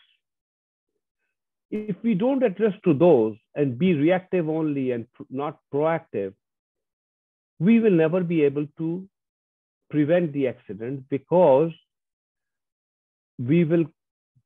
there will be underlying issues which are not. Pardon? Can I interrupt you for a second, sir? Sure. Sir, if you could kindly give the lecture in Urdu, that would be much easier for the audience. अच्छा, मैं कोशिश करूंगा। मैं असल में 31 साल से मुल्क से बाहर रहने के बाद उर्दू खराब हो गई है, तो मेरी खराब उर्दू पे कोई नहीं हंसेगा। अगर इस बात की आप गारंटी दे दें तो मैं उर्दू में कोशिश करूंगा। बिल्कुल गारंटी है, हंसेगा कोई। थैंक यू, बहुत शुक्रिया। तो जो बात है कि देखे, लीडर जो है ना, वो ऑर्गेनाइजेशन को बनाता है, और आप लोग जो लीडरशिप पोजीशन में है, सेफ्टी में है, आपको ये चीजें देखनी पड़ेंगी और उसको ठीक करना पड़ेगा। अब मैं आता हूँ जिस टॉपिक पे मैं आ रहा हूँ कि इंसिडेंट इन्वेस्टिगेशन जो टिपिकल है, वो आप लोगों को पता है, हर कोई कर रहा होता है, ये सब कुछ चल रही है। प्रॉब्लम जो है ना कि फिर भी हम अवॉइड नहीं कर रहे, फिर भी एक्सीडेंट हो रहे हैं। तो एक शिफ्ट चाहिए, एक यानी फंडामेंटल चेंज हमें करना पड़ेगा। और वो क्या है, मैं थोड़ा सा आता हूँ, जो मैं अभी थोड़ा देर पहले कह रहा था कि ऑर्गेनाइजेशंस जो हैं वो रिएक्टिव हो गई हैं, और ज्यादातर जो फोकस है वो इस पिरामिड को अगर आप देखें, और आपको आई एम श्योर आप सबने इस पिरामिड को देखा हुआ है, ज्यादातर हमारा जो फोकस होता है वो ऊपर के वाले की होते हैं, जो कि सीरियस इंजरी या डेथ है या माइनर इंजरी है, वहां तक हम रहते हैं, उस पर इन्वेस्टिगेशन हम करते हैं। ये हेनरिच थ्योरी है, थोड़ा सा चेंज हुआ है over period, but I will still keep the same one, इसको रखूंगा कि हमारा फोकस रिएक्टिव है कि इंजरी हो गई, ये खुदा ना खास्ते कोई मर गया, किसी की डिसेबलिंग इंजरी हो गई, तो हम फौरन भाग करके इन्वेस्टिगेट कर रहे होते हैं। अब ये फारूकी साहब ने एक बड़ी अच्छी बात बताई कि ये जो भाई वो जो 5वां तार नहीं लगा था, तो कितने लोगों को इस कंपनी में पता होगा कि ये 5वां तार नहीं लगा। बहुत सारे जो है वो एक्सपर्ट होंगे, इलेक्ट्रिकल एक्सपर्ट होंगे उस कंपनी में, लेकिन जो नीचे वाली चीज है, unsafe act, behaviours, condition, near miss, किसी ने पेश ही नहीं किया। वो एक दिन फैटेलिटी हो गई, इन्वेस्टिगेट किया। तो अगर हम नीचे वालों को नहीं देखेंगे, हम रिएक्टिव होंगे, तो फिर फैटेलिटी, इंजरीज और फैटेलिटीज तो होंगी। तो क्या हम, अब मैं बात कर रहा हूं अपने मैनेजमेंट, जो कि ऑर्गेनाइजेशन नेपरा के मैनेजमेंट, ये जो एनर्जी सेक्टर की सारी ऑर्गेनाइजेशन है उनकी मैनेजमेंट, और सेफ्टी वालों से कितना फोकस आपका है नीचे वाले नियर मिसेस और अनसेफ एक्ट का, कितना आप लोगों को इनकरेज कर रहे हैं इसकी के बारे में कि आप रिपोर्ट करें, कितना आप उनको इनकरेज कर रहे हैं कि सही चीज जो आप देखते हैं गलत, उसको फौरन करें, क्या उस पर एक्शन होता है, क्या सेफ्टी वाले उसको एनालाइज कर रहे हैं, नीचे वाले को, ऊपर वाले को तो एनालाइज कर रहे हैं, क्या नीचे वाले को एनालाइज कर रहे हैं कि भाई कॉमन क्या इश्यूज हैं हमारे, क्या उन इश्यूज को कभी एड्रेस करने की क्या हमने सही मानों में कोशिश की। इसका आंसर मुझे नहीं चाहिए, आप सबको चाहिए कि अपने आप से सवाल करें, क्योंकि यहीं पर सबसे ज्यादा पोटेंशियल है। एक सवाल हुआ था जिसपे मैंने जवाब में कहा था ना कि देखिए जो नीचे के हैं ना, इसमें से बहुत सारे इंसिडेंट को आप टीम इन्वेस्टिगेशन कराएंगे क्योंकि पोटेंशियल उनका बहुत ज्यादा है। तो अगर आपका फोकस नीचे वाले इंसिडेंट पे नहीं है तो it is not incident investigation. ये पूरा प्रोग्राम जो है ना कि इन्वेस्टिगेशन किस चीज की, उस पर भी सवाल होना चाहिए। और अगर वो सवाल आप नहीं करेंगे और उसको सवाल का सही हल नहीं करेंगे तो ऊपर पे काम होता रहेगा और हम इम्प्रूव नहीं करेंगे। तो ये एक की है, अगर आप कर रहे हैं बेहतरीन, अगर आप नहीं कर रहे हैं तो मेरी सजेशन है कि आपको ऊपर से ज्यादा नीचे पे फोकस करें, जहां आपके पास ज्यादा से ज्यादा अपॉर्चुनिटी है बेहतर करने की, इम्प्रूव करने की। यहां पर आप फोकस करें, यहां पर आप इनकरेज करेंगे दो चीजें। एक तो सबसे बड़ा, आप बहुत सारी इंजरी और फैटेलिटी बचा लेंगे, जो कि आपका मकसद है, ये आप जरूर करें। और इसके अलावा जब ये इस किस्म का कल्चर ऑर्गेनाइजेशन में रखेंगे तो लोग रिपोर्ट करेंगे, उनको डर नहीं लगेगा। उसको कराएं, आप जरूर कराएं। तो एक लेसन, एक टेक अवे जो मेरी बात का, जो मेरे यहाँ मैं आप लोगों के साथ डिस्कस कर रहा हूँ, मेरा एक आप लोगों की रिकमेंडेशन या सजेशन होगी कि प्लीज ज्यादा फोकस बढ़ाए नीचे। हाँ, इन्वेस्टिगेशन पे करे, लेकिन इन्वेस्टिगेशन ऊपर वाले की नहीं, नीचे वाले पे करे। और आप नीचे वाले पे करना शुरू करेंगे तो ऊपर वाला वैसे भी कम हो जाएगा और आपकी ऑर्गेनाइजेशन इंप्रूव होना शुरू हो जाएगी। मैंने पहले भी कहा था, हमारे यहाँ ये बीमारी है, मैं अब खुल के बात करूंगा। Hello. Ji. So my name is Miraj Hassan Qureshi. I am AMOHS in NTDC. I have a question. आपने बात की है सारी कि हमें इंसिडेंट्स पे फॉलो अप करना चाहिए और बाकी चीज़ें भी देखनी चाहिए, लेकिन आप हमें थोड़ा गाइड करते हैं कि जो आपने to bottom of the pyramid की बात की, जिसमें अनसेफ एक्ट कंडीशंस की बात की है, इसको हम वर्कर्स में इनकरेज करने के लिए कैसे, हम कौन से प्रोग्राम लॉन्च कर सकते हैं या हम क्या ऐसे इकदाम कर सकते हैं कि ये रिपोर्ट हो? क्योंकि जब तक ये रिपोर्ट नहीं होंगे, आगे इसको हाईलाइट नहीं होंगे तो इनके ऊपर इन्वेस्टिगेशन रूट कॉज से नहीं होगी। तो इसके ऊपर हम क्या क्या इकदाम कर सकते हैं जिससे ये रिपोर्टिंग हम फॉर्मल तरीके से हम बेहतर बना सकें? अगर ये कंट्रोल होगी then we are looking forward towards the top of the pyramid. तो काइंडली बहुत सही बात, बहुत सही बात की, बहुत बहुत सही। देखिए, दो चीजें, एक तो इंसानी, आप लोग काफी लोग यहाँ सेफ्टी में हैं, सेफ्टी वाले को इंसान की नफ्सियात का भी समझ होना चाहिए। हमने बात की है इस पिरामिड की कि भाई यहाँ पर हम ये चीजें चाहते हैं हम रिपोर्ट करने के लिए।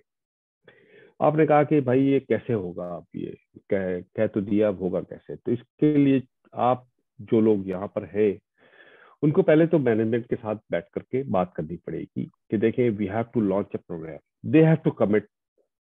उन्होंने इस चीज को, इसके जो मकासद और इसकी जो फायदे हैं उसको समझना पड़ेगा और ये लॉन्च करना पड़ेगा लीडर की तरफ से, सेफ्टी की तरफ से नहीं। लीडर जो हर ऑर्गेनाइजेशन का है वो उसको लॉन्च करे और अपने मैसेज को बिल्कुल साफ, जो मैंने बातें की उस बात के साथ वो लाए।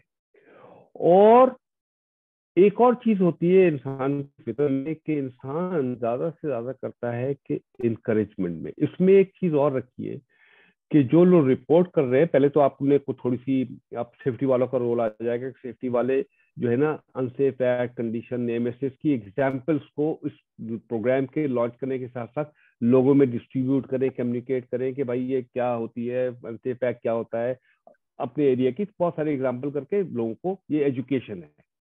अब उसके बाद होती है थर्ड पार्ट, एक तो लीडरशिप हो गया, आपने एजुकेशन की, इंकरेजमेंट। इंकरेजमेंट ये है कि रिपोर्टिंग जो आए उसको आप बेस्ट रिपोर्टर की का जो है अवार्ड या रिकग्निशन करें और लीडर दे उसको, और लीडर उसको रिकग्नाइज करे। देखिए जो एक नीचे का टेक्नीशियन ऑपरेटर जो है वो ऊपर जाएगा और जाकर के फारूकी साहब उसको एक सर्टिफिकेट भी दे रहे होंगे ना, उसकी फोटो दो खिंच जाएगी, तो बाकियों पे इसका बड़ा पॉजिटिव इम्पैक्ट होगा। तो ये एक एफर्ट है जो आपने करनी होगी कि ये माहौल बनाना पड़ेगा आपको। उस माहौल में 3 एस्पेक्ट्स होते हैं जो मैंने कहा, एक लीडरशिप, एजुकेशन, इंकरेजमेंट। इस 3 को आप करेंगे तो चीज चलेगी। I hope it's clear to you.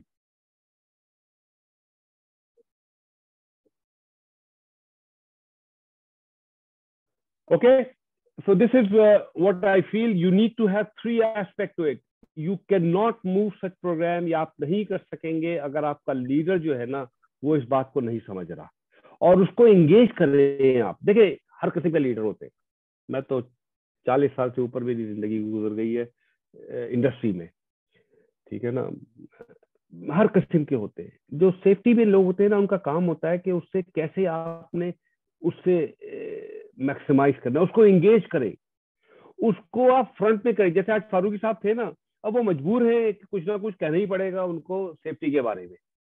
आप अपॉर्चुनिटीज निकालें, ठीक है। तो लीडरशिप की कमिटमेंट हुई, एजुकेशन करें आप, लीडर की भी और सबकी, और इनकरेज करें, अप्रिशिएट करें लोगों की। दो भी कोई लेके आ गया निर्णय से, अप्रिशिएट करें आप, देखिएगा कि लोग, बाकी लोग इन्वॉल्व होना शुरू हो जाएंगे, ठीक है। कि जो मैंने अभी पहले भी कहा है, देखिए एक बात सुने, फैक्ट करना है आपने इन्वेस्टिगेशन में। फॉल्ट अगर कर रहे हैं तो भाई छोड़ करके कोई और नौकरी कर ले, इन्वेस्टिगेट ना करें। क्योंकि आप जो है ना, आप अगर ये नहीं कर रहे हैं ना, तो हो क्या रहा है, इन्वेस्टिगेशन सही नहीं होगी, और इन्वेस्टिगेशन सही नहीं होगी तो इंसिडेंट फिर होंगे, कोई मर जाएगा, कोई इंजर्ड हो जाएगा, उसके कसूरवार आप होंगे, क्योंकि उस माहौल को आपने बनने नहीं दिया। क्योंकि जो भी है, आपके लीडर ने आपको फॉल्ट की तरफ दे दिया। अच्छा, गवर्नमेंट में तो बड़ा आम होता है कि किसी को पकड़ो लटका दो, ये तो सोच होती है। आपको ये सोच बदलनी पड़ेगी, क्योंकि ये सोच होने की वजह से आप स्पाइरल में रहेंगे। जो मैंने स्पाइरल की बात की थी, वो स्पाइरल आप नहीं तोड़ सकेंगे। तो आप अब जब इन्वेस्टिगेशन कर रहे हैं, और चूंकि ज्यादातर लोग सेफ्टी के हैं, उनका काम है ये कि मैनेजमेंट से एक्सीडेंट के वक्त ना बात करें, पहले बात करें, इसकी इंपॉर्टेंस दें कि देखिए फॉल्ट फाइंडिंग के नुकसान क्या होते हैं।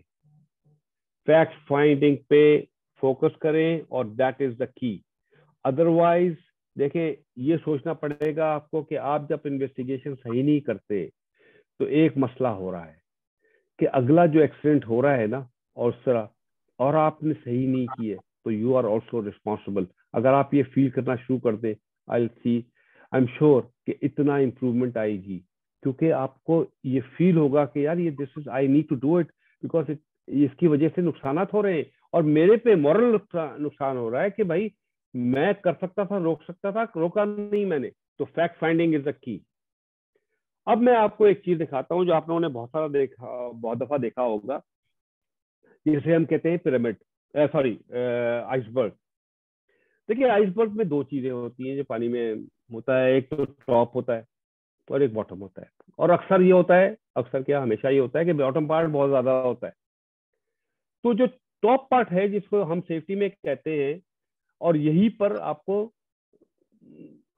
जो लोग देख रहे होते हैं, वो इन्वेस्टिगेट करते हैं, तो इन चीजों को देखते हैं। ज्यादातर लोग सेफ्टी क्लाइमेट पर जोर दे रहे होते हैं। क्या दे रहे होते हैं? जो कि विजिबल होती है, यानी ये वो चीजें हैं, सॉरी, ये वो चीजें हैं जो नजर आ रही होती है। ह्यूमन एरर नजर आ रहा है, पॉलिसी नजर आ रही है, प्रोसीजर नजर आ रहा है, डिजाइन देख रहा आपने, रिस्क असेसमेंट हुआ ना हुआ देखा आपने, ऑडिट ये वो सब आपने देखी। ज्यादातर लोग फोकस इस पे कर रहे होते हैं। लेकिन एक्सीडेंट जो हम अभी बात कर रहे हैं ना, उसमें बड़ी वजह होती है वैल्यूज एंड बिलीफ एंड एसेंशंस, कि लोगों का कल्चर क्या है। क्या लोग, जो हमने शुरू से बात कर रहा हूं मैं, कि क्या लोग नीचे वाली चीज को, जो मैं आपको पिरामिड की, कि वो खुद बता रहे हैं कि नहीं बता रहे हैं। कल्चर क्या है, क्या लीडर अपना रोल कर रहा है कि नहीं कर रहा है। देखिए यहाँ बड़ा आसान है कि भाई ये हो गया कि क्योंकि जो है चले मैं एग्जांपल ले लेता हूँ, फारूक साहब ने जो दी थी कि वो 5वां केबल नहीं लगाया, तो आप देखें तो क्यों नहीं लगाया। आप कहेंगे नहीं लगाया, वो बंदा था, उसको चलो फायर कर दो उसको। एक अप्रोच ये है। दूसरा ये कि क्यों किया गया, क्या वजह थी। अगर कॉम्पिटेंसी, अगर वो नहीं चाहता, आप कह सकते थे कि वो कॉम्पिटेंट नहीं था। अच्छा भाई सही नहीं था, तो कॉम्पिटेंट क्यों नहीं था। जो हम कहते हैं ना सेफ्टी में कि पील ऑफ द अनियन, तो नीचे तो जाए। तो लीडर क्या कर रहा था। तो कल्चर कैसे बनता है, मैं आता हूँ थोड़ा सा उस पर डिस्कशन और करूंगा, लीडर का रोल करूंगा थोड़ी देर के बाद। लेकिन मैं ये कहना चाह रहा हूँ कि जो इन्वेस्टिगेशन जो है ना, जो सिर्फ टॉप पार्ट को देख रहा होता है, वो इन्वेस्टिगेशन कभी सही नहीं रिजल्ट देता। आपको जाना पड़ेगा कि नीचे सेफ्टी। फॉर एग्जाम्पल हमने मैंने वो फारूकी साहब के इंसिडेंट पे बात की, बड़ी अच्छी उन्होंने बताया था कि देखिए किस तरह इम्प्रूव कर लिया, बहुत अच्छी बात है। लेकिन मैं फिर वही कहूंगा जो कि अभी पिरामिड में भी आ रहा हूँ कि भाई देखो कितने लोगों को पता था। आई एम श्योर बहुत लोगों को पता होगा, लेकिन कोई जिक्र ही नहीं कर रहा। तो अब आप जब इन्वेस्टिगेट कर रहे हैं, तो आप ये इन्वेस्टिगेट कर सकते हैं, ये हो गया, ये 5वां नहीं था, चलो भाई 5वां लगा दो, लग गया, चला गया। अगले दिन कोई छठी चीज निकली भी होगी। वजह क्या थी, क्यों ऑर्गेनाइजेशन ने ऐसा नहीं किया, क्या फैक्टर थे, क्यों लोगों ने रिपोर्ट नहीं किया। देखिए कोई किसी को कत्ल नहीं करना चाहता, लेकिन मतलब छोड़ करके कुछ जो गलत लोग होते हैं, कोई नहीं करना चाहता। प्रोफेशनल्स हैं, कोई उन पे प्रेशर होते, उसको आइडेंटिफाई करें आप।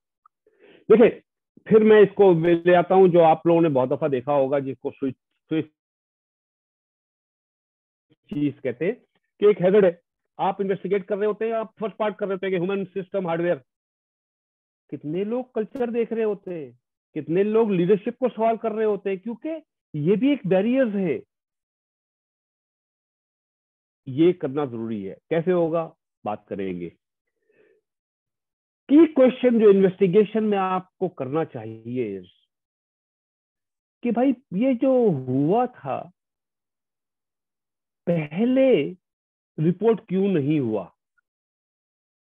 देखिए कोई भी फेलियर एक्सप्लेनेशन में होता ही नहीं है। मान ले आप, चीजें हो रही होती हैं जो हमने। अच्छा मैं फिर फारूकी साहब के इंसिडेंट उस पर आ जाता हूँ। भाई कंपनी ने क्या रिस्क असेसमेंट करती है। तो अगर उन्होंने किया होगा तो डिस्ट्रीब्यूशन वाले ने रिस्क असेसमेंट में किया होगा कि भाई अगर बारिश होगी तो पानी आएगा तो क्या होगा। तो इसका मतलब है रिस्क असेसमेंट नहीं हो रहा। तो अब रिस्क असेसमेंट क्यों नहीं हो रहा, उसको आपको देखना पड़ेगा कि ये क्यों, ये चीजें हमें पकड़ सकते हैं इन जगहों पे। तो रिस्क असेसमेंट, ऑडिट, इतने ऑडिट कर रहे हैं हम, ये ऑडिट क्यों नहीं पिक कर रहा। क्या कॉम्पिटेंसी की कमी है। इससे रिजल्ट आएंगे आपके पास, लेकिन आपको ये सारे सवाल वॉक थ्रू करते हैं, मैनेजमेंट जा रही होती है, नियर मिसेज एक्ट और कंडीशन रिपोर्टिंग का होता है, क्यों नहीं कर रहे रिपोर्ट। आपको ये सवालात करने पड़ेंगे। आपका पूरा फोकस होना चाहिए पोटेंशियल इन्वेस्टिगेशन का, पूरा फोकस होना चाहिए। इन्वेस्टिगेशन का मकसद, जैसे हमने पहले कहा, इंसिडेंट को प्रिवेंट करना है। हमें रिएक्टिव इन्वेस्टिगेशन नहीं करनी है, हमें इन्वेस्टिगेशन करनी है कि एक्सीडेंट ना हो। उसके लिए जरूरी है कि हम पूरा माहौल देखें। देखिए एक ब्रैडली कर्व कहते हैं, आई एम श्योर के बहुत सारे आप लोगों ने देखा भी होगा। इसमें मुख्तलिफ कल्चर होते हैं कंपनीज में। अब मैं इन्वेस्टिगेशन में आता हूँ। अगर डिस्कशन ये है कि भाई जब कोई मर गया, कोई इंजरी हो गई, तो हम इन्वेस्टिगेट करेंगे तो वो कल्चर रिएक्टिव होगा, वो बिगिनिंग है। आप इस कल्चर में रह करके इम्प्रूव कर ही नहीं सकते, क्योंकि ये कल्चर वो कल्चर है जिसमें कोई एक दूसरे का ख्याल नहीं रख रहा। लोग क्यों कर रहे हैं फॉलो? क्योंकि मैनेजमेंट कहती है भाई ये इसको फॉलो करो तो कर रहे हैं बस। लोगों में सुपरविजन की वजह से कर रहे हैं या रिएक्ट कर रहे हैं, खुद कोई इनिशिएटिव नहीं है। हमें मूव करना है और ये देखना पड़ेगा कि क्या हिंड्रेंस है इन्वेस्टिगेशन में, कि माहौल क्या है, क्या लोग एक दूसरे का ख्याल रख रहे हैं, क्या लोग इसलिए कर रहे हैं इम्प्रूवमेंट कि वो बिलीव करते हैं कि करना चाहिए, या बेकार के तौर पे काम कर रहे हैं, या ये कर रहे हैं कि ठीक है यार करना है क्योंकि मैनेजर कर रहा है ये करने के लिए तो कर रहे हैं। अगर ये माहौल होगा तो देखें एक्सीडेंट होते रहेंगे, चाहे हम जितनी बातें करते रहे एक्सीडेंट इन्वेस्टिगेशन की कुछ इंप्रूवमेंट नहीं होगी। हमें जाना पड़ेगा इंटरडिपेंडेंट कल्चर पे, जहां पर हर कोई एक दूसरे को देख रहा होता है कि क्या चीज गलत हो रही है उसको ठीक करें हम, ना कि हम क्रिटिसाइज करें या रिएक्ट करें। इस पे आपको इन्वेस्टिगेशन में इस पे फोकस करना चाहिए कि क्या रुकावटें हैं कल्चर में जिसकी वजह से ये एक्सीडेंट्स हो रहे हैं, क्या लोग फील कर रहे हैं, क्यों नहीं लोग बताते हैं कि ये चीज। देखिए एक चीज याद रखिएगा, हर एक्सीडेंट को मैंने तो अपनी जिंदगी में बहुत देखे, किसी ना किसी को पता होता है कि ये चीज गलत हो रही है। ये आपको मैं 100% कहता हूं, किसी ना किसी को पता होता है। सवाल ये होता है कि ये बातें होती क्यों नहीं है? इसलिए कि हमारा माहौल, हमारा कल्चर रिएक्टिव है, डिपेंडेंट है। हम ये रोल नहीं कर रहे, हम सेफ्टी वाले कोशिश नहीं कर रहे कल्चर चेंज करने की, और आइडेंटिफाई नहीं कर रहे। पहले तो इन्वेस्टिगेशन में आप आइडेंटिफाई तो करें कि क्या मसला है। आप सिर्फ कहते हैं कि भाई ये मशीन खराब है इसको ठीक कर दो, ये प्रोसीजर खराब है इसको ठीक कर दो, तार लगा दो, कल कोई और तार निकाल देंगे वो। तो ये जो लोग जो जानते हैं, और स्पेशली नीचे वाले बहुत सारी चीजें जानते हैं क्योंकि रोज वो ही काम कर रहे होते हैं, लेकिन उनको आप हिम्मत नहीं देते कि वो आपको बताए कि क्या चीज गलत है। तो आपको काम करना है जो इन्वेस्टिगेशन में आपको करना है, चाहे आप किसी मेजर एक्सीडेंट का कर रहे हो या आप कलेक्टिव कॉमन थीम जिसे कहते हैं निकालने के लिए जो माइनर एक्सीडेंट का, कि देखिए यार ये क्या चीज हमें रोक रही है इंटरडिपेंडेंट कल्चर लाने में। क्या हम क्यों नहीं कर रहे, एक दूसरे को हेल्प क्यों नहीं कर रहे? हम बात करते हैं यार कि रिलीजन में, चाहे कोई भी रिलीजन हो दुनिया का, वो ये कहता है एक दूसरे की मदद करो, कोई नहीं कहता कि एक दूसरे को मारो। भाई तो क्यों नहीं हम सोचते कम्युनिटी की? ये तो हर कोई हमारे बेसिक वैल्यूज हैं। ये इंडस्ट्री में ये वैल्यूज क्यों नहीं हो रही है? इसलिए कि आप आइडेंटिफाई नहीं कर रहे इन्वेस्टिगेशन में कि यार ये मसले ये हैं। हम आइसबर्ग के टॉप पे जा रहे हैं, खाली हमें जाना पड़ेगा नीचे पे। देखिए एक चीज याद रखिएगा, एम्प्लॉई जो है ना, सॉरी, एम्प्लॉई गुड परफॉर्मेंस के लिए एम्प्लॉई की है, इंटरडिपेंडेंट कल्चर के लिए एम्प्लॉई ठीक है की है। एम्प्लॉई को जितना आप इनकरेज करेंगे, जितना आप उसको एम्पावर करेंगे, आपकी परफॉर्मेंस आती रहेगी। आप इसको रोकेंगे, आप अगर एम्प्लॉय का ख्याल नहीं रखेंगे तो आपका इंसिडेंट होगा। आप उसको इनकरेज नहीं करेंगे, एंगेज नहीं करेंगे, और आप इन्वेस्टिगेशन में ये नहीं निकालेंगे कि क्या चीज रोक रही है, कि वो आपको नहीं बता रहा कि क्या क्या गलत है, तो इंसिडेंट होते रहेंगे। हम बात कर रहे थे पहले लीडरशिप की। देखिए लीडर का एक काम होता है, उसका फोकस होना चाहिए एम्प्लॉय का। हम बार बार कह रहे हैं कि देखिए एम्प्लॉय जो होता है वो दिन इन एंड आउट उस हैजर्ड के करीब होता है, उसको सब पता होता है। या लीडर का रोल होता है दो, एक इंश्योर करे कि एम्प्लॉय कॉम्पिटेंट है, उसकी ट्रेनिंग हुई हुई है, उसकी अवेयरनेस हुई हुई है। दूसरा, कोशिश करें लीडर और सेफ्टी वालों का एक रोल है कि लीडर ये कर रहा है कि नहीं कर रहा है, नहीं कर रहा है तो उसकी असिस्ट करे कि सिस्टम्स है कि नहीं है, प्रोग्राम है कि नहीं है, प्रोसीजर है कि नहीं, क्योंकि एम्प्लॉई इन चीजों के बगैर काम नहीं कर सकेगा। आपको उसको हेल्प करना पड़ेगा, आपको कॉम्पिटेंट बनाना पड़ेगा, ट्रेनिंग देनी पड़ेगी, अवेयरनेस बढ़ानी पड़ेगी, सिस्टम प्रोसीजर देने पड़ेंगे। उसके बाद लीडर का एक रोल है, जैसे हमने अभी थोड़े देर पहले एक दोस्त ने सवाल किया था कि भाई हम कैसे करेंगे। लीडर को का बाय इन क्रिएट करनी पड़ेगी कि हम ये क्यों कर रहे हैं, हम ये जो रिपोर्टिंग का अनसेफ एक्ट निवेश का कर रहे हैं, ये हम इसलिए कर रहे हैं कि ताकि हम सब सेफ रहे, ताकि हमें किसी को इंजरी ना हो, ताकि हम घर जाएं, हम जैसे आए थे वैसे जाएं, हमें कोई नुकसान ना हो। बाय इन क्रिएट करें, सेंस ऑफ ओनरशिप क्रिएट करें, टीम बिल्डिंग, ये जरूरी है। अच्छा, अब आप सेफ्टी वाले, आपका काम है कि लीडर को हेल्प करें, गाइड करें कि भाई ये क्रिएट करना है, ये प्रोग्राम बना रहे हैं, आपने एक बाय इन क्रिएट करना है। उसके बाद जो मोस्ट इंपॉर्टेंट चीज होती है लीडर के लिए कि विजिबिलिटी उसकी है कि नहीं। फारूकी साहब को आज मैं देख के बड़ा खुश हुआ, आए, उन्होंने तकरीर की, उन्होंने इंपॉर्टेंस बताई सेफ्टी की। इसको कहते हैं विजिबिलिटी और सेल्फ लीडरशिप। आपको सेफ्टी वालों को देखना पड़ेगा कि क्या इन्वेस्टिगेशन में, कि क्या ऑर्गेनाइजेशन में ये है, क्या लीडर अपने आप को विजिबल और सेल्फ लीडरशिप कर रहे हैं।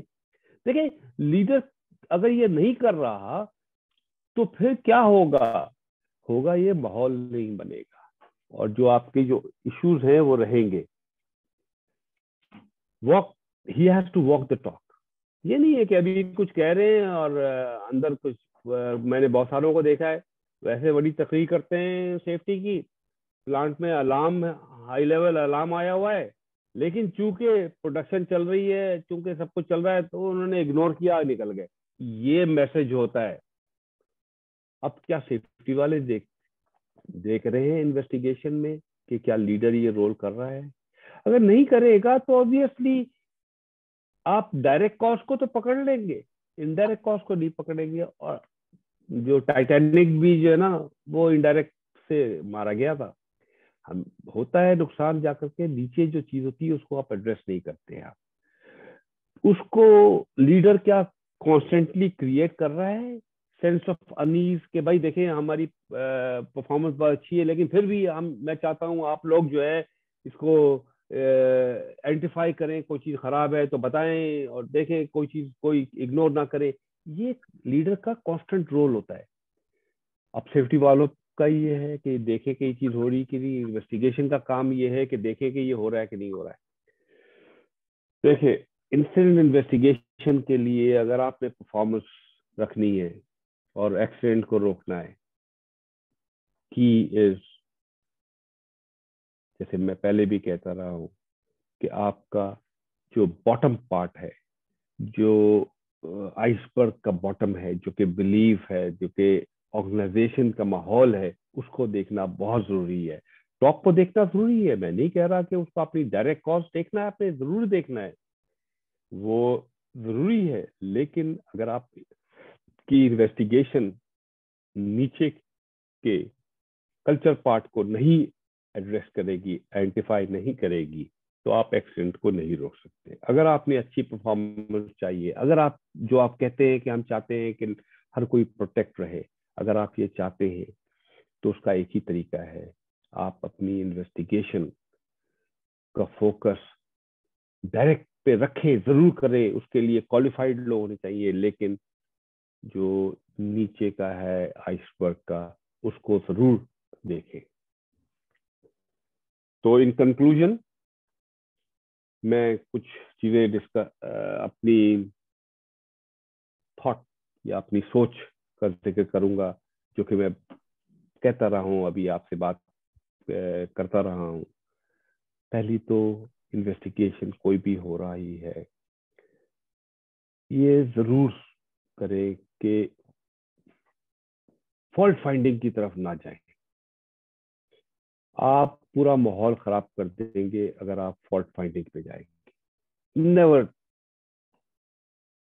Talk about, even a human ने, किसी इंसान ने गलती की है तो वो इसकी अपनी गलती है, उसको उसकी वजूहात बहुत सारी और है जिसको आपको नजर पे रखना पड़ेगा। तो फॉल्ट फाइंडिंग ना करें। अगर आप करेंगे तो आपकी इन्वेस्टिगेशन रिपोर्ट तो बन जाएगी, लेकिन आप इंसिडेंट को प्रिवेंट नहीं करेंगे। आपको समझना पड़ेगा कि आपका काम है इन्वेस्टिगेशन में to prevent incident and not to be reactive. अगर आप फॉल्ट फाइंडिंग करेंगे तो मैं अश्योर कर सकता हूं कि आप प्रिवेंट नहीं करेंगे, आप इन्वेस्टिगेशन रिपोर्ट बना लेंगे। एक आध लोग लटक भी जाएंगे, लेकिन वो प्रिवेंट नहीं होगा। फोकस करें, जो मैंने पहले कहा था हेनरिच की पिरामिड में, investigate near miss unsafe act, there is less pressure. Reporting और इन्वेस्टिगेशन में नियर मिस और अनसेफ में प्रेशर होता ही नहीं है। अच्छा, मैनेजमेंट का भी जो प्रेशर होता है ना, वो उन पे भी बेचारों पे प्रेशर होता है। वो होता है टॉप फर्टेलिटी हो गई, सारी दुनिया जो है ना, सबकी नजरें पड़ी हुई है, अखबार में फोटो आ रही है। आप लोगों का तो काम ही ऐसा है, पब्लिक के साथ होते हैं, तो वो ऊपर वाले जो है ना वो भी अंडर प्रेशर होते हैं। तो मैक्सिमम प्रेशर आपके टॉप पे होता है, आप वही इन्वेस्टिगेट कर रहे हैं। जहां पर मैक्सिमम अपॉर्चुनिटी है उसको आप बिल्ड नहीं कर रहे। अगर आप नहीं कर रहे हैं तो आप लूज कर रहे हैं लर्निंग अपॉर्चुनिटीज को। यहां पर आप इन्वेस्टिगेट करें, यहां पर आप कॉमन थीम्स निकालें। कोई कुछ नहीं कहेगा, कोई मैनेजमेंट भी आपको नहीं कहेगा कि यार किसकी गलती थी, क्योंकि प्रेशर नहीं है। तो ऑर्गेनाइजेशन का bigger objective is not investigation. Bigger objective जो है वो एक्सीडेंट प्रिवेंशन है। और बिगर ऑब्जेक्टिव के लिए बॉटम पार्ट को पिक करना जरूरी है, रिएक्टिव ना हो।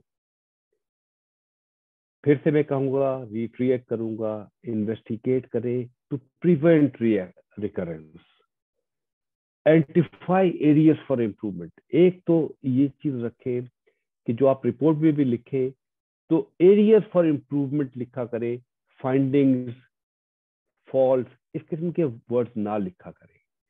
Areas for improvement and the key area for improvement. Yes, climate जो मैंने कहा, the top part of the iceberg जरूरी है, निकाले, बहुत जरूरी है। जैसे बिजली का वो तार नहीं था पांचवा, वो क्लाइमेट था, बिल्कुल आइडेंटिफाई करना बहुत जरूरी है, नहीं करेंगे तो गलत होगा। लेकिन focus culture, the bottom part बहुत जरूरी है। अगर वो नहीं करेंगे तो आपकी इंप्रूवमेंट नहीं होगी। फिर से मैं कहूंगा, कल्चर इंप्रूवमेंट जहां पर हर आदमी काम कर रहा है इंप्रूवमेंट के लिए, ये इन्वेस्टिगेशन का गोल होना चाहिए, क्योंकि बिगर ऑब्जेक्टिव प्रिवेंशन ऑफ एक्सीडेंट है। ये अपने जहनों में रखेंगे, आई कैन एश्योर यू हम इम्प्रूवमेंट करेंगे। हाँ, एक दिन में इम्प्रूवमेंट नहीं आएगी, कोई बात नहीं, लेकिन आप इस तरफ चलेंगे तो इम्प्रूवमेंट आएगी। इनकरेज करें लोगों को, जैसे कि एक साहब ने सवाल किया था, देखिए इस प्रोग्राम में लाने के लिए चूंकि आप उनसे इनपुट चाहते हैं तो उनकी इंकरेजमेंट बहुत जरूरी है। और ह्यूमन नेचर है, चाहे मेरे जैसा बुढ़ा आदमी हो या आप जैसे जवान हो, देखिए हर कोई खुश होता है रिकग्निशन से, जो है ना, या उसकी सताइश की जाए तो खुश होता है। आपका काम है इस किस्म के प्रोग्राम्स देखें कि इन्वेस्टिगेशन में है कि नहीं, हम ये कर रहे हैं कि नहीं, इन्वेस्टिगेशन में ये नहीं कर रहे तो उसके बाद सोल्यूशन आएंगे। तो फिर आखिर में मैं ये कहूंगा, आप लोग एक अच्छा काम कर रहे हैं, आपके काम से इंसानियत की बेहतरी है, आप चाह रहे हैं कि लोग सेफ रहे, ये बहुत बड़ा काम है। ये हमने जैसे रिलीजन के पॉइंट ऑफ व्यू से बात किया, ये बहुत बड़ी चीज है आप लोग, लेकिन सही फोकस आपका बहुत जरूरी है। अगर आप सही नहीं देखेंगे तो आपकी नीयत सही हो सकती है, लेकिन फिर वो काम सही नहीं होगा, क्योंकि आप रिपोर्ट तो बना देंगे, बहुत सारी रिपोर्टें हमने देखी है, लेकिन वो रिएक्टिव रिपोर्ट्स होंगी सारी। फोकस करें प्रोएक्टिव एरियाज पे जहां पर प्रेशर भी कम है, लर्निंग भी ज्यादा है। फोकस करें सिर्फ डायरेक्ट कॉस्ट पे नहीं, root of the problem. And root of the problem जो था, मैंने कहा, आपने वो आइसबर्ग देखा बॉटम पार्ट में, वहां पर फोकस करें। एंड मैं यकीन से कह सकता हूँ इम्प्रूवमेंट होगी। यही मेरी गुजारिश, मेरी थॉट थी जो मैं आपसे शेयर करना चाहता था। अब आप लोग को सवाल हो, प्लीज बाय ऑल मीन्स। जी अजहर साहब, एक दो सवाल ऐसे थे कि वो हमारे पास यहाँ चैट उसमें आए, मैं वो पूछ लेता हूँ, फिर हम जो ऑडियंस हमारे साथ ऑनलाइन मौजूद है उनको भी हम चांस देंगे। एक क्वेश्चन ये है कि जैसे हम टूल्स यूज करते हैं इन्वेस्टिगेशन के लिए, जैसे टैप रूट वगैरह, ऐसे कौन कौन से टूल्स है जो इन्वेस्टिगेशन के लिए यूज हो रहे हैं? ये टूल्स तो बहुत सारे हैं। जैसे फारूक साहब ने बताया, RCA, quite majority RCA root cause analysis कर रहे होते हैं। टैप रूट भी है। To me it doesn't matter. देखिए वो प्रोसेस है, अंदर जो है ना वो की होती है, वो प्रोसेस आपको बताता है खाली। तो प्रोसेस, ये सारे टूल्स जो है ना, ये आपके रूट कॉज एनालिसिस, जनरली लोग रूट कॉज एनालिसिस इस्तेमाल करते हैं। फॉल्ट ट्री है, टैप रूट है, you can use any. Most of the guy, मैं ये बता दूं कि सऊदी अरब में ज्यादातर आरसीए करते हैं, आपको भी पता होगा सोहेल साहब, ज्यादातर कर रहे होते हैं। लेकिन मैं जाती तौर पे मैं किसी एक टूल को नहीं कहता, क्योंकि हर टूल आपको रिजल्ट दे सकता है अगर आप उसको सही इस्तेमाल करें। लेकिन आरसीए ज्यादा कर रहे हैं, और स्पेशली आपकी इंडस्ट्री में, चले मैं आपको थोड़ा सा ये बता दूं, ज्यादातर जो टेक्निकल जो होते हैं ना, वो आरसीए ज्यादा बेहतर तरीके से कर रहे होते हैं। तो RCA tool is pretty good. अच्छा, हमारे पास एक क्वेश्चन ये भी है कि जो नॉर्मली हमारे इंडस्ट्री में एक माइंड सेट है कि जब भी कोई एक्सीडेंट हो जाए तो वो सेफ्टी वाले जो सेफ्टी ऑफिसर्स है, सेफ्टी के जो रिस्पॉन्सिबल है, उनसे पहला सवाल पूछते हैं कि आप कहाँ थे जब एक्सीडेंट हुआ। इसके बारे में आप क्या कहेंगे सर? देखिए बिल्कुल सही बात है। देखिए हम अभी रिएक्टिव बातें कर रहे हैं, जैसे मैंने पहले कहा था। अब जब ये एक्सीडेंट होता है ना, तो हर कोई प्रेशर में होता है। आपको आवाज आ रही है मेरी? आवाज आ रही है? हेलो जी आवाज आ रही है, जी आवाज आ रही जी। है। देखिए जब एक्सीडेंट होता है ना, हर कोई प्रेशर में होता है। तो इस किस्म के सवालात होते हैं। अब इस किस्म के सवालात को अगर आपने खत्म करना है ना, तो सेफ्टी वालों को पहले, जैसे मैंने कहा ना कि बहुत सारी चीजें पहले होती हैं। तो जो आपका काम है, एजुकेट करें ऑर्गेनाइजेशन को कि किसका रोल क्या है, क्या होगा। ये आपको एक्सीडेंट के बाद कोई नहीं सुनता, ये बात पहले करनी होती है। तो ये आपकी जो लीडरशिप से और डिफरेंट जो मैनेजमेंट या लाइन के लोगों से आपका जो ट्रेनिंग प्रोग्राम होता है ना, वहां ये डिस्कशंस करें। ये लोग जो सवाल करते हैं ना कि सेफ्टी वाले आप कहाँ थे या ये ऑपरेटर कहाँ था, ये इस वक्त स्केप बोर्ड ढूंढ रहे होते हैं। ठीक, मैं फिर भी कहूंगा कि ये उस वक्त तो ये सवाल होगा, और ये नेचुरल सी चीज है। सवाल ये है कि इससे पहले हम क्या कर रहे थे सेफ्टी वाले, क्या हमने लोगों को एजुकेट किया है कि नहीं किया है। तो अगेन, जो लीडरशिप का मैंने आपको बताया था, उसमें की था वहां कि जो कॉम्पिटेंसी, आप अपने आप को लीडर बना ले, और जो लीडर है वो उसको एम्प्लॉय बना ले। तो आपने क्या उसको कॉम्पिटेंट बनाया? क्या आपने उस प्रोसीजर में क्लैरिटी के साथ रखा कि भाई उसका रोल क्या है और आपका रोल क्या है, दूसरों का क्या रोल है? ये आपको बनाना पड़ेगा।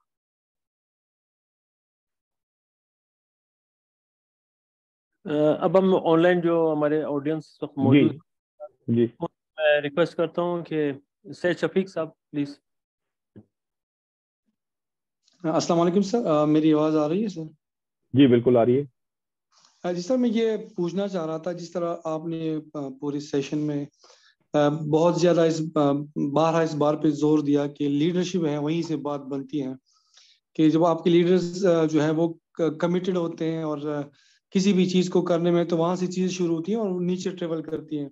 तो मेरा साला सा सवाल ये था कि हम अपनी लीडरशिप को, जितना हम डिस्कोस में है, मैं पिशावर इलेक्ट्रिक सप्लाई कंपनी से मैं बिलोंग करता हूँ, तो हम अपनी लीडरशिप को कैसे इन्वॉल्व कर सकते हैं, कैसे उनको ये बता सकते हैं, कैसे उनको ये एहसास दिला सकते हैं कि एक्सीडेंट इन्वेस्टिगेशन जो है ये एक बेसिक टूल है आपको हर साथ की रोकथाम में ये काम करता है, एक्सीडेंट प्रिवेंशन में। तो ये चीज़ें हम कैसे कर सकते हैं, आप जरा गाइड कीजिएगा। देखिए दो चीजें, इन्वेस्टिगेशन तो बाद की बात आई, ये तो जैसे मैंने कहा ना रिएक्टिव सी चीजें। लीडरशिप से जो की जो है ना, पहले तो ये शुरुआत यहाँ से करनी कि लीडर को आपने एंगेज करना है। एंगेजमेंट उसके साथ करनी है, उसको आपने एजुकेट करना है। तो शुरुआत में तो पहले ये है कि भाई क्यों ये होनी चाहिए, और ये एक्सीडेंट या इन्वेस्टिगेशन के वक्त नहीं होता है। इन्वेस्टिगेशन बहुत बाद में आती है कि इसको कैसे करेंगे। जैसे मैंने कहा था ना कि आप जो आइसबर्ग देख रहे होते हैं ना, तो आप उससे पहले शुरुआत में जब एवरीथिंग इज गुड उसको एंगेज करें, आप कमिटीज बनाएं, उसमें प्रेजेंटेशंस हों, उसमें ये सारी चीजें बताई जाए, उसके रोल। और स्पेशली जैसे मैंने कहा कि भाई देखें लीडर का देर आर कोर्सेज अवेलेबल जो फेल्ट लीडरशिप पे अवेलेबल है, वो उसको कराए या उसको आप पढ़ने के लिए दे। क्योंकि आज की दुनिया जो है ना वो ये कह रही है कि भाई लीडरशिप का ये रोल है, उसके साथ आपने अलाइन करना है कि भाई तुम्हारा ये रोल है, और ये आपने इन्वेस्टिगेशन से पहले करना है। फिर जब ये समझ जाएगा कि ये उसका रोल है, तो investigation will be one outcome कि वो कहेगा कि भाई हाँ हर चीज की इन्वेस्टिगेशन होनी चाहिए, क्योंकि उसको आपने सिखाया हुआ होगा कि लर्निंग ऑर्गेनाइजेशन बनानी है, हमने प्रिवेंट करना है एक्सीडेंट। तो प्रिवेंशन में एक बेसिक चीज आएगी कि investigation, reactive investigation and proactive investigation. तो वो खुद ही सीख ये चीज पे कायल उसको करना पड़ेगा कि ये चीजें जरूरी है। अच्छा, फिर वंस इन अ वाइल अच्छे वक्त में अगर वो कोई चीज सही नहीं कर रहा है उसको गाइड करना पड़ेगा, लेकिन इन अ मैनर कि आप ऑफेंसिव ना हो, और वो आपके साथ आपको उसके रिलेशनशिप बनाना पड़ेगा। अच्छा, बात बिल्कुल सही है कि जो आपने भी कही कि लीडरशिप अगर ना हो, देखिए टोन जो है ऑर्गेनाइजेशन का लीडरशिप सेट करती है, और अगर वो नहीं है तो बड़ा मुश्किल हो जाता है। और सेफ्टी वाले का काम होता है वो कैटलिस्ट का काम करे, वो लीडर को एजुकेट करे और लीडर को बताए कि क्या चीज सही है। और कभी कभी ये स्ट्रगल भी होती है, टाइम लगता है, लेकिन आपको जिस तरह हर किसी को चेंज करना इतना आसान नहीं होता है, लेकिन आपको करना पड़ेगा। और अगर आप वो नहीं करेंगे तो आप गोल नहीं आपका अचीव हो सकता। और ये बात उसको भी बाइन, आपको बाइन कराना पड़ेगा। देखिए वो जो लीडरशिप का रोल था ना, अब आपने आपको उस रोल में डाल दे कि आप लीडर है सेफ्टी के, और वो एम्प्लॉई है, ऑल्दो वो लीडर है लेकिन वो एम्प्लॉई है, तो आपको बाइन क्रिएट करना पड़ेगा कि भाई क्यों करे वो। अगर उसकी समझ में आ जाएगा, अगर आप इस तरह समझा देंगे, तो मुझे यकीन है कि लोग करेंगे। हमारा ये है कि हम अच्छे वक्तों में लीडर पे काम नहीं कर रहे हैं, हम ये नहीं देख रहे कि वो भी एक एम्प्लॉई है, उसको भी बाइन करना है, उसको भी सेफ्टी की बाइन कैसे कराऊं मैं, वो हम शायद इतना इफेक्टिवली नहीं कर रहे। क्या हमने उसके लिए भी उसकी कॉम्पिटेंसी क्या चाहिए लीडरशिप की, क्या हमने वो कराई? क्या सेफ्टी लीडरशिप की रिक्वायरमेंट है, क्या उसको पता है? क्या हमने उस पर कुछ किया? क्या हमने वो सिस्टम्स बनाए जो उसको हेल्प करें? क्या हमने उसको एंगेज किया कि वो अपनी प्रेजेंस दिखाए, जैसे आज फारूकी साहब ने दिखाया? तो आपने अपॉर्चुनिटी दी कि उसको करना पड़ेगा। और फिर अगर वो कहीं पर रोल मॉडल नहीं हो रहा तो आप उसको बता रहे हैं। ये चीजें एक जर्नी है जिसे आपको सेफ्टी वालों को स्टेप लेना पड़ेगा। जी लियाकत अली साहब, लियाकत अली साहब को अनम्यूट करिए। जी अस्सलाम वालेकुम सर। वालेकुम सलाम। सर मेरे अपने जो एक्सपीरियंस में से गुजरा ना, अब तक हम जो सेफ्टी वाली टीम होती है ना, एक इनके पास अथराइज लिमिटेड होते हैं। उसकी वजह ये है ना कि अगर हम किसी पर्सन की हेल्प आउट के बगैर, सीधी सी बात, अगर को हम इंसिडेंट इन्वेस्टिगेशन करना चाहें तो नहीं हो सकती। मींस कि उसमें एम्प्लॉयज हमें सही जो रूट काज होती है वहां तक पहुंचाने में हमारी मदद करते हैं। अगर वो एम्प्लॉय अगर शो हो जाता है ना कि इसने सेफ्टी वाले को ये चीजें लीक आउट की हैं, तो उसको अपनी जॉब का डाउट होता है। उसको डाउट नहीं होता बल्कि वो फायर हो जाता है। उसकी मैनेजमेंट उसको फायर कर रही थी कि आपने ये चीजें उनको क्यों डिस्क्लोज की जाके। तो ये फिर वो इस वजह से एम्प्लॉय हमारे साथ कोऑपरेट नहीं करता और हम वहां रूट काज तक भी नहीं पहुंच सकते। जैसा कि आपने पहले भी बताया कि हमें ये चीजें तो पहले हमें कर लेनी चाहिए, हम अल्हम्दुलिल्लाह करते हैं, लेकिन उसमें भी कोई ना कोई रिपोर्टिंग तो होती है ना। जो भी रिपोर्ट करनी होती है उसमें एम्प्लॉय को अपना डर होता है। इस सूरत हाल में हमें सर क्या करना चाहिए? देखिए, इसमें फिर वहीं पे आ रहा हूँ कि ये एक दिन की बात नहीं है। जी जैसे मैंने आपको कल्चर ब्रैडली कर्व भी दिखाया, देखिए ये एक दिन की बात नहीं होती है। एक्सीडेंट के वक्त जो कुछ हो रहा है ना, वो एक रिएक्शन है जो कि आप बरसों से जो कुछ आप कर रहे थे या कर रहे हैं। तो सवाल ये है कि जब वक्त अच्छा होता है उस वक्त क्या हो रहा है। अब फिर वही आऊंगा, चाहे आप हो और आपसे ज्यादा आपका रोल उसमें है सेफ्टी वाले का। आपके लीडर्स ने कभी लोगों को कॉन्फिडेंस दिया कि भाई तुमने सही बताना है, क्योंकि उसको भी क्या ये पता है कि अगर इससे जो सही नहीं बताया तो उसका नुकसान क्या हो रहा है। क्या उसने इस चीज को फिर आगे बहुत दफा जिक्र किया। देखिए उस लीडरशिप का जो मैंने वो आपको स्लाइड दिखाई थी, उस पर ये है कि उसको ये बातें करनी पड़ेगी। उसको मुख्तलिफ मीटिंग में, मुख्तलिफ ओकेजन में ये कहना पड़ेगा अपने एम्प्लॉइज को, देखो ट्रांसपेरेंसी बहुत जरूरी है, आई इनकरेज। और जब मैं आज आपको बता रहा हूँ, हमारी बोर्ड की मीटिंग है अभी, कल हमारी मीटिंग थी, उसके हम बना रहे थे। तो एक इंसिडेंट जो बोर्ड के साथ भी डिस्कस करना चाह रहे हैं कि एक एम्प्लॉय ने खुद एक चीज बताई जिसकी इंजरी हुई, जो उसको छुपा सकता था। हमने उसका जिक्र पूरी कंपनी में कर दिया। अब उसका जो इम्प्रेशन जाएगा बाकियों पे, अच्छा प्रेसिडेंट से लेके चेयरमैन तक ये सब बातें कर रहे हैं, तब उसका इम्प्रेशन क्या जा रहा है। बाकी लोग कह रहे हैं यार ये तो बड़ी अच्छी बात हुई कि देखो इन्होंने कोई बुरा नहीं कहा। अब हम जो सेफ्टी वाले हैं, क्या हम अपने लीडर को उस तरफ लेके जा रहे हैं कि नहीं जा रहे। हम जो देख रहे हैं ना, जो बात कर रहे हैं इंसिडेंट इन्वेस्टिगेशन की, मैं जो लेके जा रहा हूँ कि देखो इन्वेस्टिगेशन में अगर कर भी रहे हो तो तुम्हें देखना पड़ेगा कि जो फैक्ट्स जो नहीं मिलते सही, वो क्यों नहीं मिल रहे, उसका जिक्र करो। और जब अच्छे हालात हों तो उस पर कहाँ पर फोकस करो और किस तरह काम करो। तो आपको अपने लीडर्स के साथ बैठ करके उनको ये चीजें अच्छे वक्तों में बतानी पड़ेगी और उनको एंगेज करना पड़ेगा कि वो मैसेज देते रहे, वो देते रहे। और देखिए एक चीज और याद रखिएगा कि आपका ही ये रोल है कि हम यहाँ कहते हैं कि भाई देखो, रेड को कुछ ना करो, ग्रीन पे को चैलेंज करो कि अगर कोई अच्छी अपना रिजल्ट अच्छा बता रहा है ना तो उससे ज्यादा बातें करो। तो लीडर को आपको एजुकेट करना पड़ेगा कि वो कोई एक्सीडेंट पे नेगेटिव अगर रिएक्ट कर रहा है तो ऑब्वियसली कल्चर ये होगा कि लोग नहीं करेंगे। तो ये एक बरसों की चीज है जिसकी एफर्ट शुरुआत करनी पड़ेगी और टाइम लगेगा, लेकिन स्टार्ट वहीं से होता है।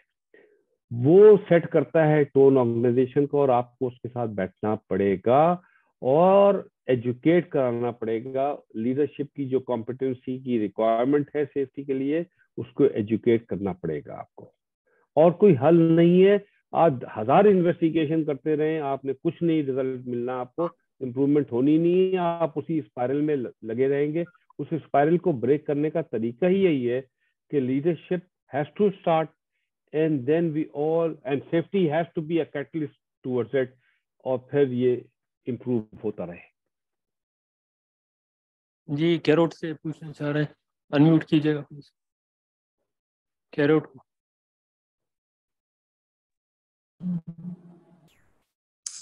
Thank you very much, sir. This is Rizwan from Karot Hydropower Project. First of all, sir, we had just gone through a question and you had described it very well about the creating of accident investigation team and category wise. So thank you for the explanation. Just to further, expand that question, I just want to know that how can we remove the, human factor involved during the investigation? And the second thing, as we believe that the HSE department, safety department should parallel work with the, other investigation team to, monitor all the process of investigation. As we, already in our process of, reporting procedure, we are following this practice. So what do you think about this? देखिए बहुत शुक्रिया दो सवाल के हैं पहले तो HST का जो रोल जो मैंने आपको पहले बताया था एक्सक्यूज मी अजहर भाई जी वहाँ पर हमारे जो फॉरेनर भी बैठे हुए तो आप इंग्लिश में इनको जवाब दीजिएगा प्लीज अच्छा so your question has two parts and the last part you talked about the HSE role. Now, if you remember, I did say that in an investigation team, you must have a person from HSE or safety. He brings two kinds of expertise with him. One is to ensure the process is being followed. And we did talk about the process. And if there are things that are not going as per the process, he should correct it. That's one of his role. And he should be guiding the whole team towards it. And the second role he has is the typical requirement of the safety procedures that he should bring in. So yes, it was a question. I have always said that HSE members should be part of the team. That's one part. And I think you asked about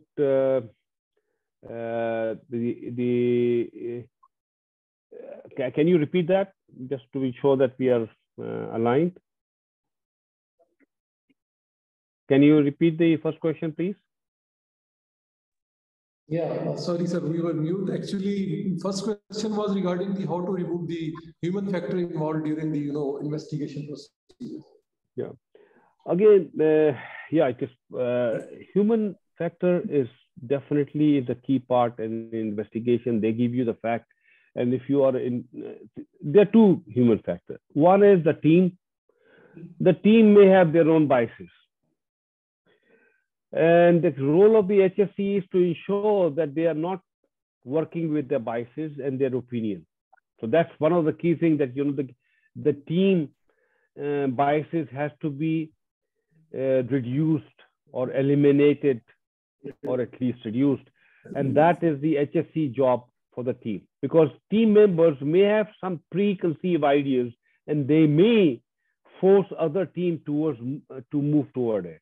So HSE should ensure that it doesn't happen. And that's the role of HSE. And it is possible. We are all a human being. That is possible.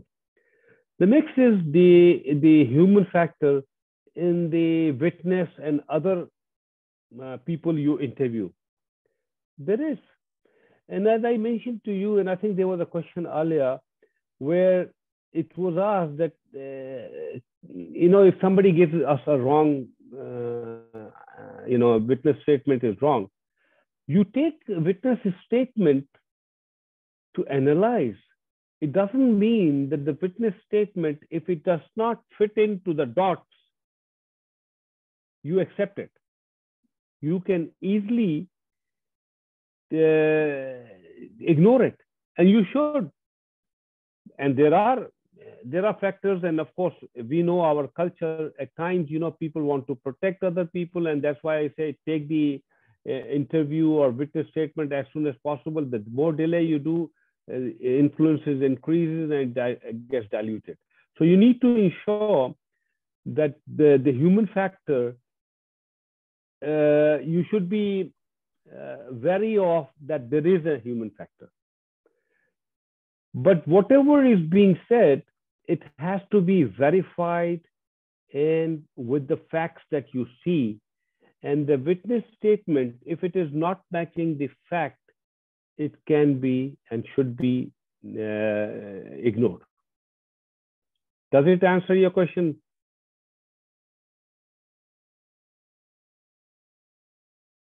Or you have any supplementary? Moin साहब, मेरा इसी के साथ एक ज़िम्नी question है कि investigation team में क्या जो इन्वेस्टिगेशन है उसकी ट्रांसपेरेंसी के लिए हमें थर्ड पार्टी जो होती है उसको या एक्सटर्नल स्टेक होल्डर्स है, मसलन हमारा लेबर डिपार्टमेंट होता है, लोकल पुलिस है, ईपीए है, नेपरा, इनके रिप्रेजेंटेटिव्स को नहीं शामिल करना चाहिए ताकि वो फर्दर उसकी ट्रांसपेरेंसी इंश्योर हो सके? बिल्कुल, देखिए एक बात सुने, दो चीजें हैं. अब आप मेजर एक्सीडेंट की बात कर रहे हैं, आई एम श्योर के नेपरा के, do you want me to continue in English और उर्दू और what? Okay, I'll try to go with a mix. देखिए जी, नेपरा आई एम श्योर के मेजर एक्सीडेंट में they will be involved in, and obviously मेरा focus जो इंसिडेंट इन्वेस्टिगेशन में है वो कभी टॉप ऑफ द पिरामिड का है ही नहीं, मैं तो नीचे की बातें भी करता हूँ. तो यस, अगर मेजर एक्सीडेंट में you must, and NEPRA I am sure would ask somebody from their group to participate in major accident, and you should get an outside assistance in the major accidents, because there are, in those at times there are, or team investigation, let's put it like that. You could have a minor near miss where you feel high potential and you may seek support from a third party. It's possible. But for major accident, I can tell you the practice that we have here in Saudi Arabia, the corporate gets involved in all the major accident, and if the accident is like fatality and all, even the government representatives, they are part of it. And I'm sure that NEPRA is either they have it or they are moving towards it. So there should be a third party in the team investigation, especially for the major one. And if there are high potential ones, try to get expertise, because end of the day, you're not here to finish the investigation and leave. You want to get to the bottom of things. So as much as resources and experts you have, you should consider it. If you don't have it, go for third party. But if you have it and you think it is possible, go ahead. But there are something called regulatory requirement. I'm not coming to that. NEPRA may ask fatality, they want to get involved. That's one thing.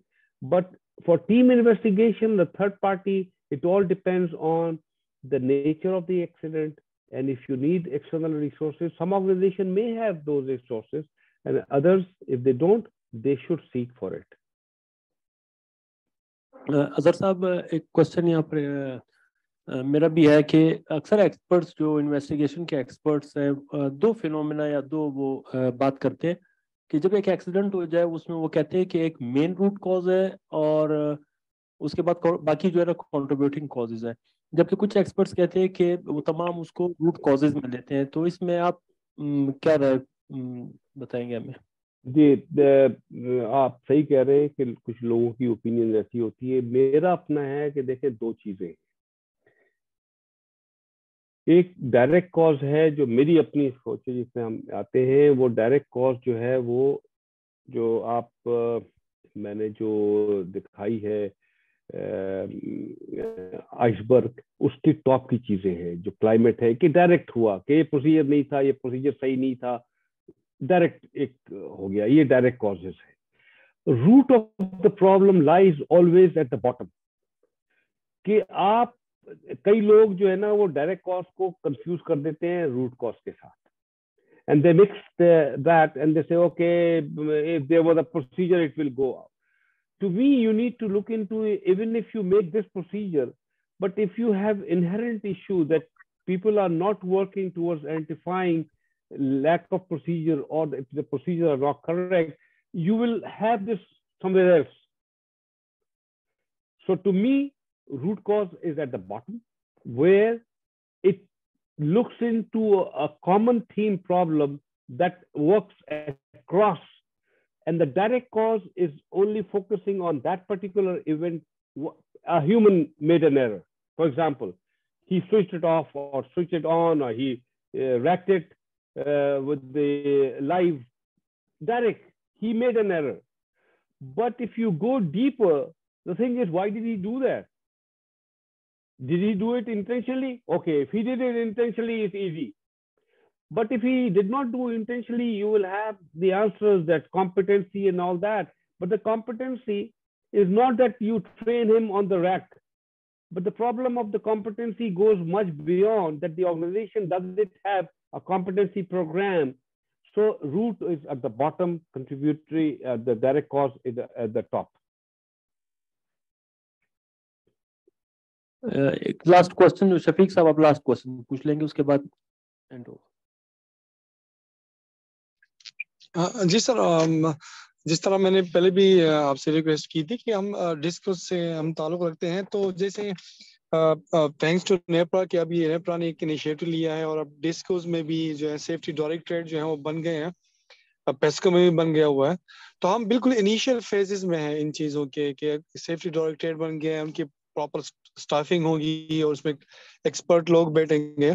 तो as a strategic planning हम क्या कर सकते हैं बिल्कुल initial stages में, ताकि हम इस चीज़ों को देख सकें और जो एक्सीडेंट इन्वेस्टिगेशन है उसको फ्रूटफुल बना सकें।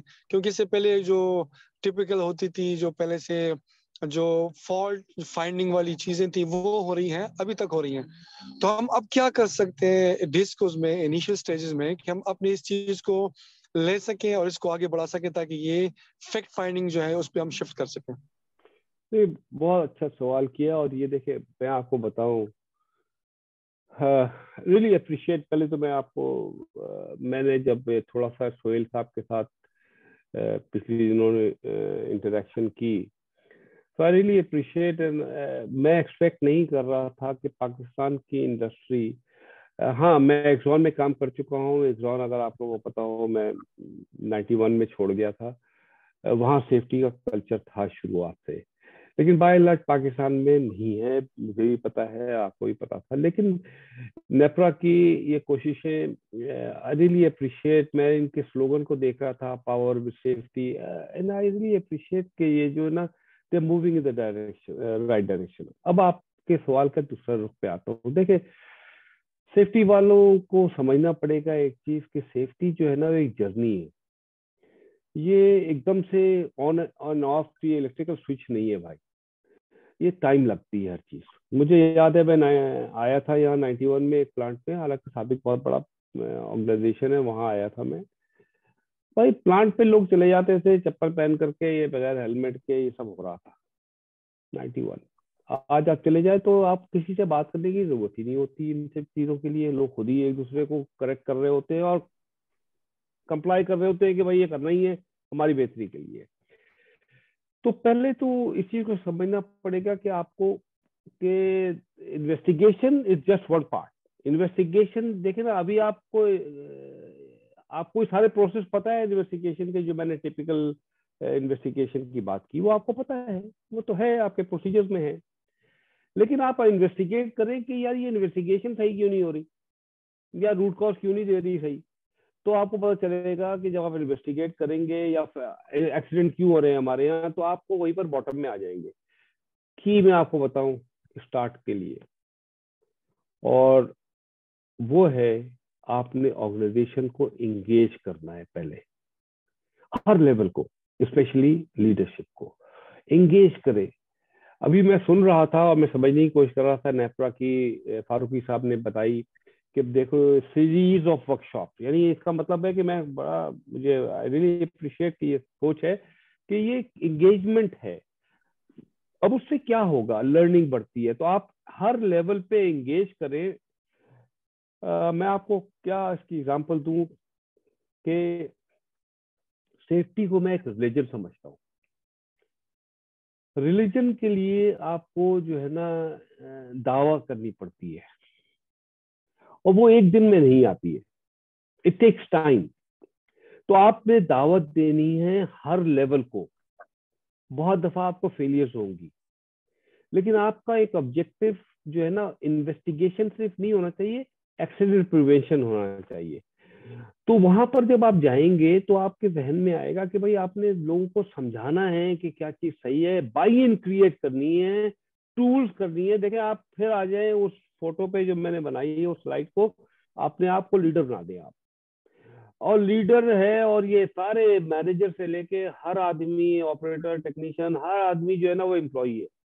अब आप देखें, आपने काम करना है कि उनकी कॉम्पिटेंसी भी बढ़ानी है, उनके लिए बाई इन भी करना है, उनके लिए आपने सिस्टम भी देने हैं, और आप खुद एक रोल मॉडल बनना है आपने। अब ये एक सफर शुरू करना है आपने। तो ये काम एकदम से नहीं होगा, लेकिन हो रहा है। ये मीटिंग बड़ी, मैं क्योंकि इतने अरसे से मैं सेफ्टी में हूं, मैं आपको बता सकता हूँ आपने स्टेप ले लिया है। अब रिजल्ट एकदम से नहीं आएगा, आहिस्ता आहिस्ता बढ़ते जाएं, लेकिन अपना रोल दावत देते रहें।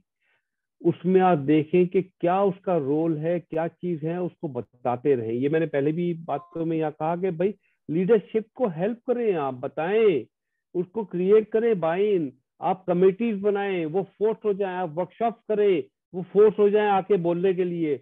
देखिए आहिस्ता आहिस्ता आप एंगेज करेंगे उनको। जब ये करेंगे तो आहिस्ता आहिस्ता ये सारे स्टेप्स, चाहे वो इंसिडेंट रिपोर्टिंग हो, इन्वेस्टिगेशन है, ये सब इम्प्रूवमेंट होती जाएगी आहिस्ता आहिस्ता। But it takes a little time.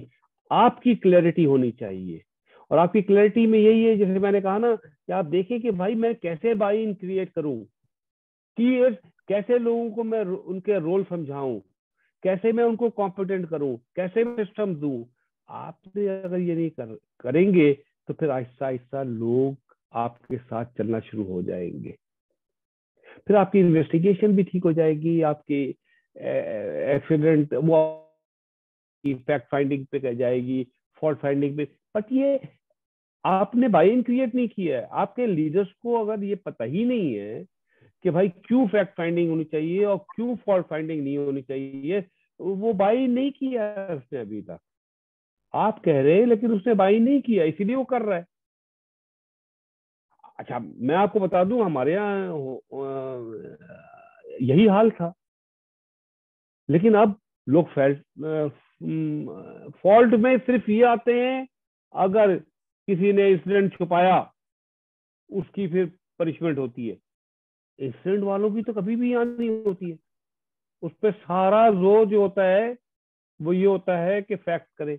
तो एक जर्नी है, आप आहिस्ता आहिस्ता इस पे कदम बढ़ाएं, लेकिन जो मेरी उस स्लाइड को जहन में रखें, अपने आप को लीडर बनाएं, और हर, चाहे वो चेयरमैन हो या हर को आप एम्प्लॉय समझें, और देखिए यार इसको मैं कैसे बाई इन कराऊंगा, कैसे मैं इसको कॉम्पिटेंट करूं, कैसे मैं, क्या मैं सिस्टम इसको दूं, कैसे मैं इसके सामने रोल मॉडल बनूं, कैसे मैं हेल्प करूं उसको कि वो अपने आप को विजिबल करे। आपने वॉक थ्रू का प्रोग्राम बनाना है, आपने जो है ना ऑडिट्स का प्रोग्राम बनाना है, उसको एंगेज करना है, और हर लेवल को करना है। तो आहिस्ता आहिस्ता ये सारे फैक्टर्स इंप्रूव होंगे, और बड़ा ऑब्जेक्टिव एक्सीडेंट प्रिवेंशन हो जाएगा। इन्वेस्टिगेशन तो एक पार्ट है।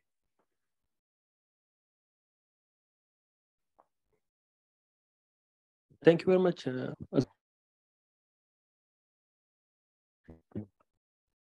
शुक्रिया सईद अजहर मोइन साहब। अब मैं क्लोजिंग रिमार्क्स के लिए सोहेल साहब को दावत देती हूँ कि क्लोजिंग सेशन का इख्तिताम करें। बहुत शुक्रिया तैयबा। सैयद अजहर मोइन साहब, मैं आपका बहुत ही मशकूर और ममनून हूँ कि आपने अपना कीमती टाइम निकाल के जो है ना, मैं आज इंसिडेंट इन्वेस्टिगेशन के बारे में काफ़ी कीमती आरा फराम की।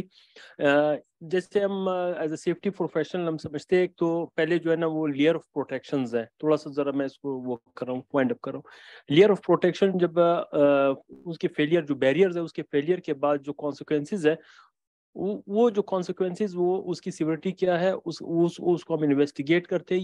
ये भी उसी वो एडमिनिस्ट्रेटिव एक सिस्टम है उसको रीअकरेंस को रोकने के लिए, ठीक है ना जी। तो अगर हम प्रिवेंशन पे, अगर हमारे जो प्रोसीजर्स है या जो भी वर्क परमिट सिस्टम है या लॉकआउट टैग आउट है, आइसोलेशन है, ठीक है ना जी, GSA सिस्टम है, रिस्क असेसमेंट है, जैसे अजहर मोइन साहब ने बताया, तो फिर इंशाल्लाह जो अगर वो इंटैक्ट रहेगा और प्रॉपरली होंगे, तो फिर एक्सीडेंट्स के वो मौके नहीं आएंगे, और अगर खुदा न ख्वास्ता आ जाए तो उसको फिर जो प्रॉपर्ली अगर इन्वेस्टिगेट होगा तो उसके रीअकरेंस को रोका जा सकता है। अब पूरी दुनिया में जो इन्वेस्टिगेशंस हो रही हैं और जो भी ये जितने भी हम प्रोसीजर्स लिखे हुए हैं, स्टैंडर्ड्स लिखे हुए हैं, ये अमूमन कहा जाता है ये खून से लिखे गए हैं, ठीक है ना, एक्सीडेंट्स के बाद लिखे गए हैं, NFPA के कोड्स हैं, ठीक है ना जी, दूसरे जितने भी स्टैंडर्ड्स हैं तो वो जो है ना खून से लिखे, एक्सीडेंट्स के बाद लिखे गए हैं, तो उसको मजीद जो है ना वो बेहतर करने के लिए तो इंशाल्लाह ये सिलसिला हमारा जो सेमिनार्स का, वेबिनार्स का, ये चलता रहेगा इंशाल्लाह, ये हमारे पूरे साल और महीने जैसे चलता रहता है। तो अज़हर मोइन साहब को इंशाल्लाह हम दोबारा भी दावत देंगे मुख्तलिफ टॉपिक्स पे। तमाम आज़ाद का बहुत बहुत शुक्रिया, और इसके अलावा भी अगर कोई क्वेश्चन किसी के जहन में हो तो प्लीज़ मुझे कम्युनिकेट कीजिएगा, मैं अज़हर साहब के साथ वो कम्युनिकेट कर लूँगा। बहुत शुक्रिया तमाम आज़रात का, थैंक यू वेरी मच। और तमाम आज़ाद उसके लिए इसके साथ हम इख्तिताम करते हैं उसका। अज़हर साहब बहुत शुक्रिया आपका। थैंक यू, बहुत शुक्रिया, थैंक यू वेरी मच, मुझे आपने opportunity the, thank you very much. बहुत शुक्रिया जी, थैंक यू सर।